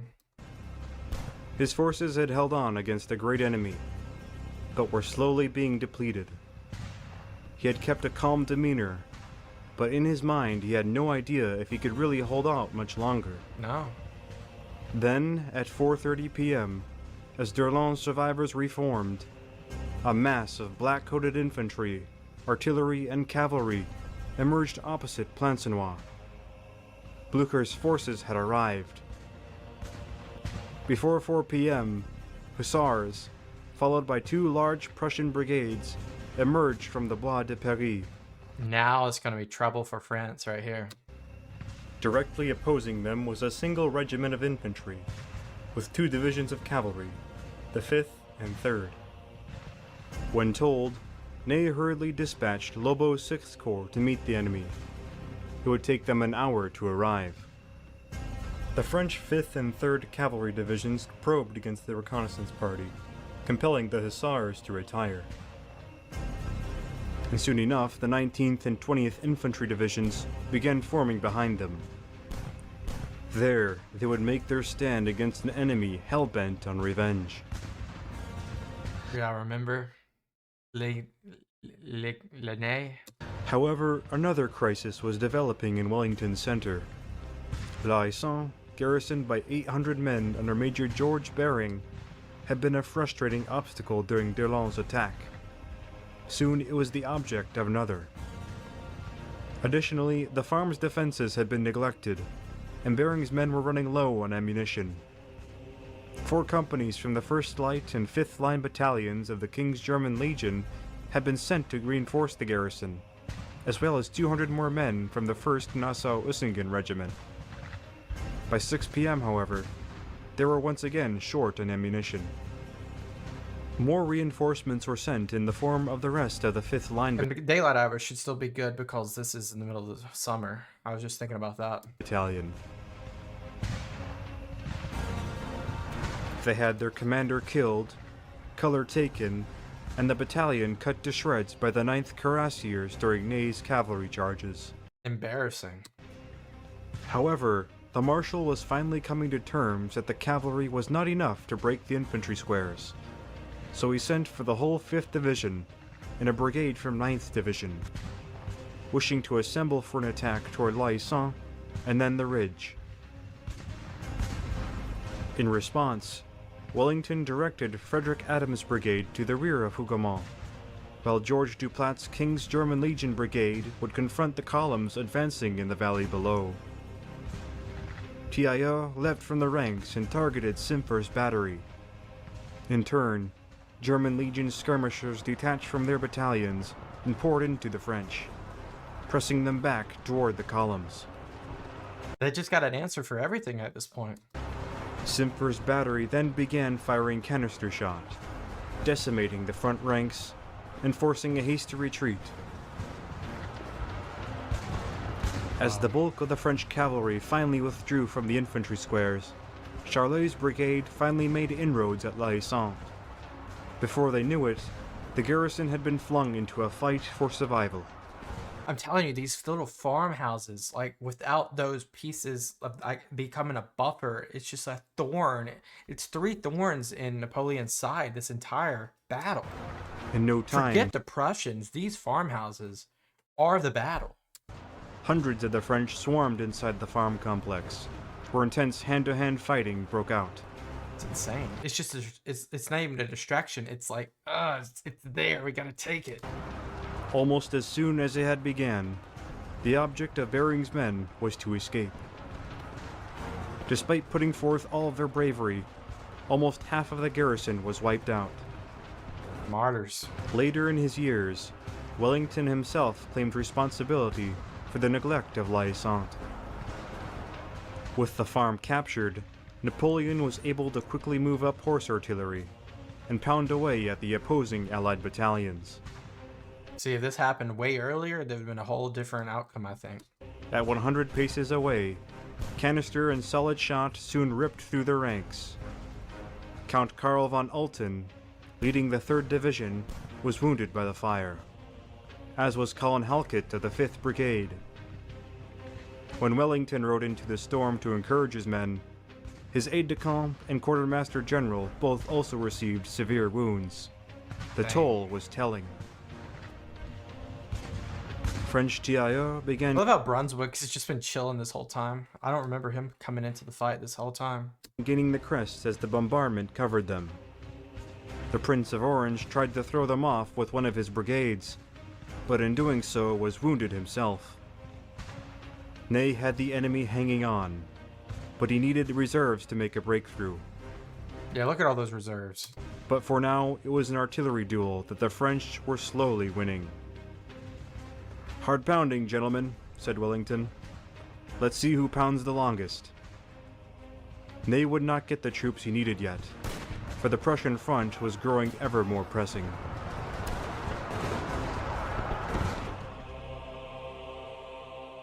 May the pens of the diplomats not ruin again what the people have attained with such exertions.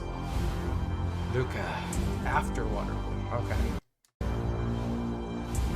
Here they come. At Plancenoit, the 16th Brigade advanced in 3 columns and reached the outskirts of the village. Not wanting his only route of retreat being cut off, Napoleon sent in Duhaim's 4,700-strong corps of the Young Guard to retake Plancenoit. Duhaim then plunged his guardsmen straight into the streets and alleys. His light infantry doctrine was well suited for recapturing the town. Despite their victory, the center and left column overwhelmingly attacked the southern end, driving the Young Guard from their positions. Duhaim fell mortally wounded in the process. It's just not looking good at all. Not even on the Prussian front. Fresh With troops, the southern too. half of town lost, Napoleon looked to his last reserve, the Guard, Yeah. and ordered Charles-Antoine Morin to take Plancenoit back. Morin dispatched the 1st Battalion, 2nd Chasseurs of the Guard. This battalion was enough to drive the depleted Prussians out of the village. They also captured numerous artillery pieces, which the Prussians had no time to spike. Their attack finally ensured Plancenoit to be in Napoleon's hands. Like, we're at 6:30. Like, there's not but maybe an hour and some change to go before darkness falls. At least for now. Once more, Napoleon committed another unit to Plancenoit, this time the 2nd Battalion of the 2nd Grenadiers of the Imperial Guard. They went in with orders to use only their bayonets, no bullets. To save? With relentless crazy. fury, they drove the renewed attack out of the village, That's into just- the That's just the psychological warfare right there. fields east of it. It's crazy. Only the arrival of cavalry from Prussian 2nd Corps dissuaded the guardsmen. Further north, opposite Papelotte, Ziethen's 1st Corps arrived on the battlefield. His corps was engaged in the defense of Charleroi, Gilly, and had suffered heavily at Ligny, bringing just 5,000 men to battle. Wellington sent Friar von Muffling to establish communication with them at Smohain, as he desperately needed these troops to help defend his position. The column received conflicting requests from both high commands, delaying their entry into battle. But soon enough, it was decided that they would attack the French at Papelotte. Another one of those farm homesteads. The Prussian vanguard deployed their Schutzen and artillery, then began the relief of the beleaguered Nassau troops under the command of Saxe-Weimar in the northern half of the hamlet. Sometime past 7 p.m., Napoleon heard the news. The situation was turning against him. Oh, yeah.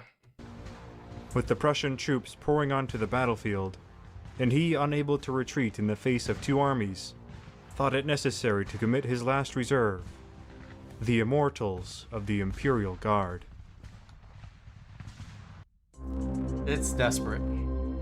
The god, who had never before failed in an attack, suddenly stopped. As night crept over closer, as smoke billowed from the wreckage of battle, 5,000 men and 8 battalions of the Imperial Guard formed into square for protection against cavalry, and prepared the move in them for the kill. In support of them were remnants of Ray's 2nd Corps. As they rallied to the Guard, fighting resumed at Hougomont once more. The French were applying pressure everywhere they could. Ziethen's corps was reaching the eastern edge of Wellington's line, but Napoleon, not wishing to waste the Guard's morale, assured them it was Grouchy. Before La Haissant, the familiar pas de charge sounded. The final phase of the Battle of Waterloo had begun. This is it. Wellington had been informed of the impending assault by a French deserter, and frantically pulled in every unit he could find to repel it, for his standing battalions had suffered significantly from the bombardment. Allied artillery fired rapidly and I cannot believe a Hougomont, though, how just stubborn they have been. Even through the fire, they're still there. desperately, but couldn't match the Guard artillery nor stop the Guard infantry. The first elements of the chasseurs crept up the slope to the left and onto the crest, where immediately they took fire from the British foot guards. Adams' brigade quickly reinforced the British guards, and together their fire became unbearable for even the chasseurs. Yeah. Astonishingly, they stopped their efforts, turned, and ran. I mean, yeah, they're getting encompassed there. However, that Encircled wasn't the end of it, almost. as on the right flank of the Imperial Guard, the Grenadiers found much more success. First, big they ones. attacked and mauled Kielmansegge's Hanoverian Brigade, which had nearly run out of ammunition. The brigade was slowly Okay, it's almost 8 o'clock. pushed back in disorder. The neighboring 5th Brigade under Halkett buckled under immense pressure. Their right wing broke, and then the whole of the brigade was thrown into a panic. Cruz's large 1st Nassau-Usingen Regiment went forward to plug in the gap, but they too were met with the fury of the Grenadiers and fell back. Here, though, was the high water mark for the French at Waterloo. The Grenadiers were struck with an accurate musket and artillery fire. Ney's horse was struck and Friant was wounded. This fire came from Chaché's 3rd Netherlands Division, which had marched from Merbebraine in answer to Wellington. They surged forward with the utmost enthusiasm. Before the Grenadiers could react, their front ranks became decimated. The Dutch, joined by the British Guards, charged over the crest and went down the slope after them. And that means the battle was lost. When they were seen running, the rest of the army began to collapse like never before. Morale is gone. Like the Imperial immortals are gone. With fortunes reversed, Wellington raised his hat and sent what seemed like the whole line forward. Why not? Lord Uxbridge's cavalry followed and swept down the slope and cut down countless fleeing Frenchmen. This plague spread all the way down to Plancenoit and La Belle Alliance, where the rest of the army melted away. The few scant batteries fired their last shots before their crews raced for the rear. Though one of those cannonballs had struck Uxbridge, claiming a leg. Behind the Grenadiers and Chasseurs was the corps of the Old Guard, which desperately clung on in the center. Under General Pierre Cambronne, they fell back in good order, and never broke despite the torrential fire of the Anglo-Dutch infantry. But no Crazy. matter how bravely they fought, they Like, it's almost 9 o'clock. It is nighttime. knew their situation was without hope. The square slowly dissolved from losses as it retreated to La Belle Alliance, where Cambronne finally surrendered. The sun had fallen below the horizon, and the whole war was effectively won. Just like that. With mind and feelings are exhausted, I am wretched even at the moment of victory, and I always say that next to a battle lost. The greatest misery is a battle gained. An exhausted Very Pyrrhic victory indeed. Wellington let Blücher's bloodthirsty troops pursue. They chased Napoleon's scattered forces all night to the narrow bridge at Genappe. The bridge couldn't possibly handle thousands of panic-stricken men. So some got captured, didn't they? Napoleon himself had to ditch his carriage to get across. Grouchy, having won an empty victory at Wavre, was horrified by the news, and began retreating toward the border while he could keep his army intact. Napoleon finally reached Charleroi, where he hoped to rally his army, but the defeat was so complete that there was no hope in doing so. He had his last chance. The carnage of the campaign was high before, and it skyrocketed after the battles of Wavre and Waterloo. French losses were especially catastrophic, at 27,000 men killed or wounded, 1,000 to 2,000 captured, and 220 guns lost. Crazy, man. 15,000 MIAs. In addition, 15,000 more men either went missing or deserted. The Allies, ultimately victorious, also suffered for their triumph. Oh yeah.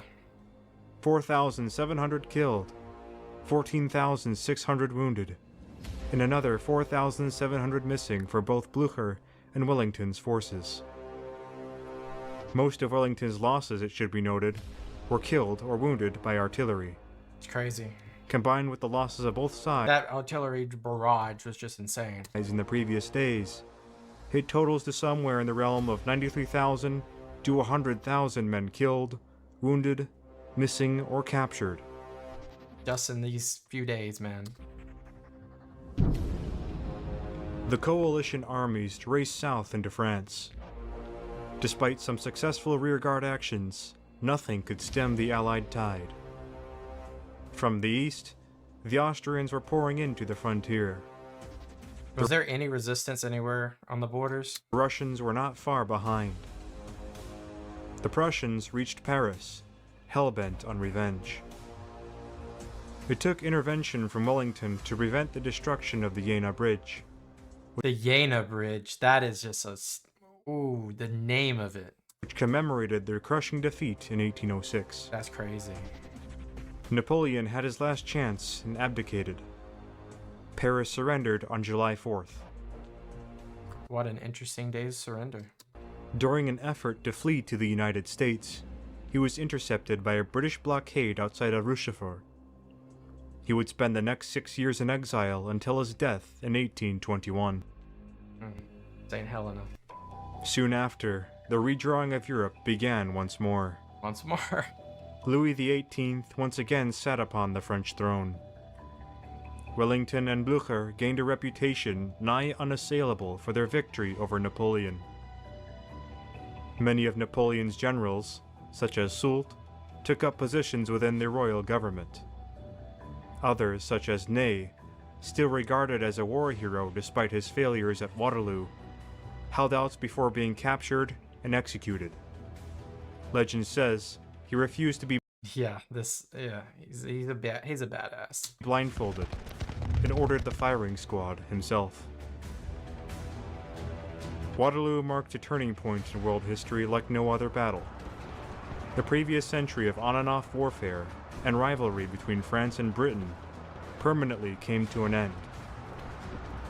In its wake, a new age would come to replace it. Colonialism. The Victorian era. Yeah. Wow. Guys, I can't say enough. This is an amazing video. Should have done it sooner. Long video too. Ooh.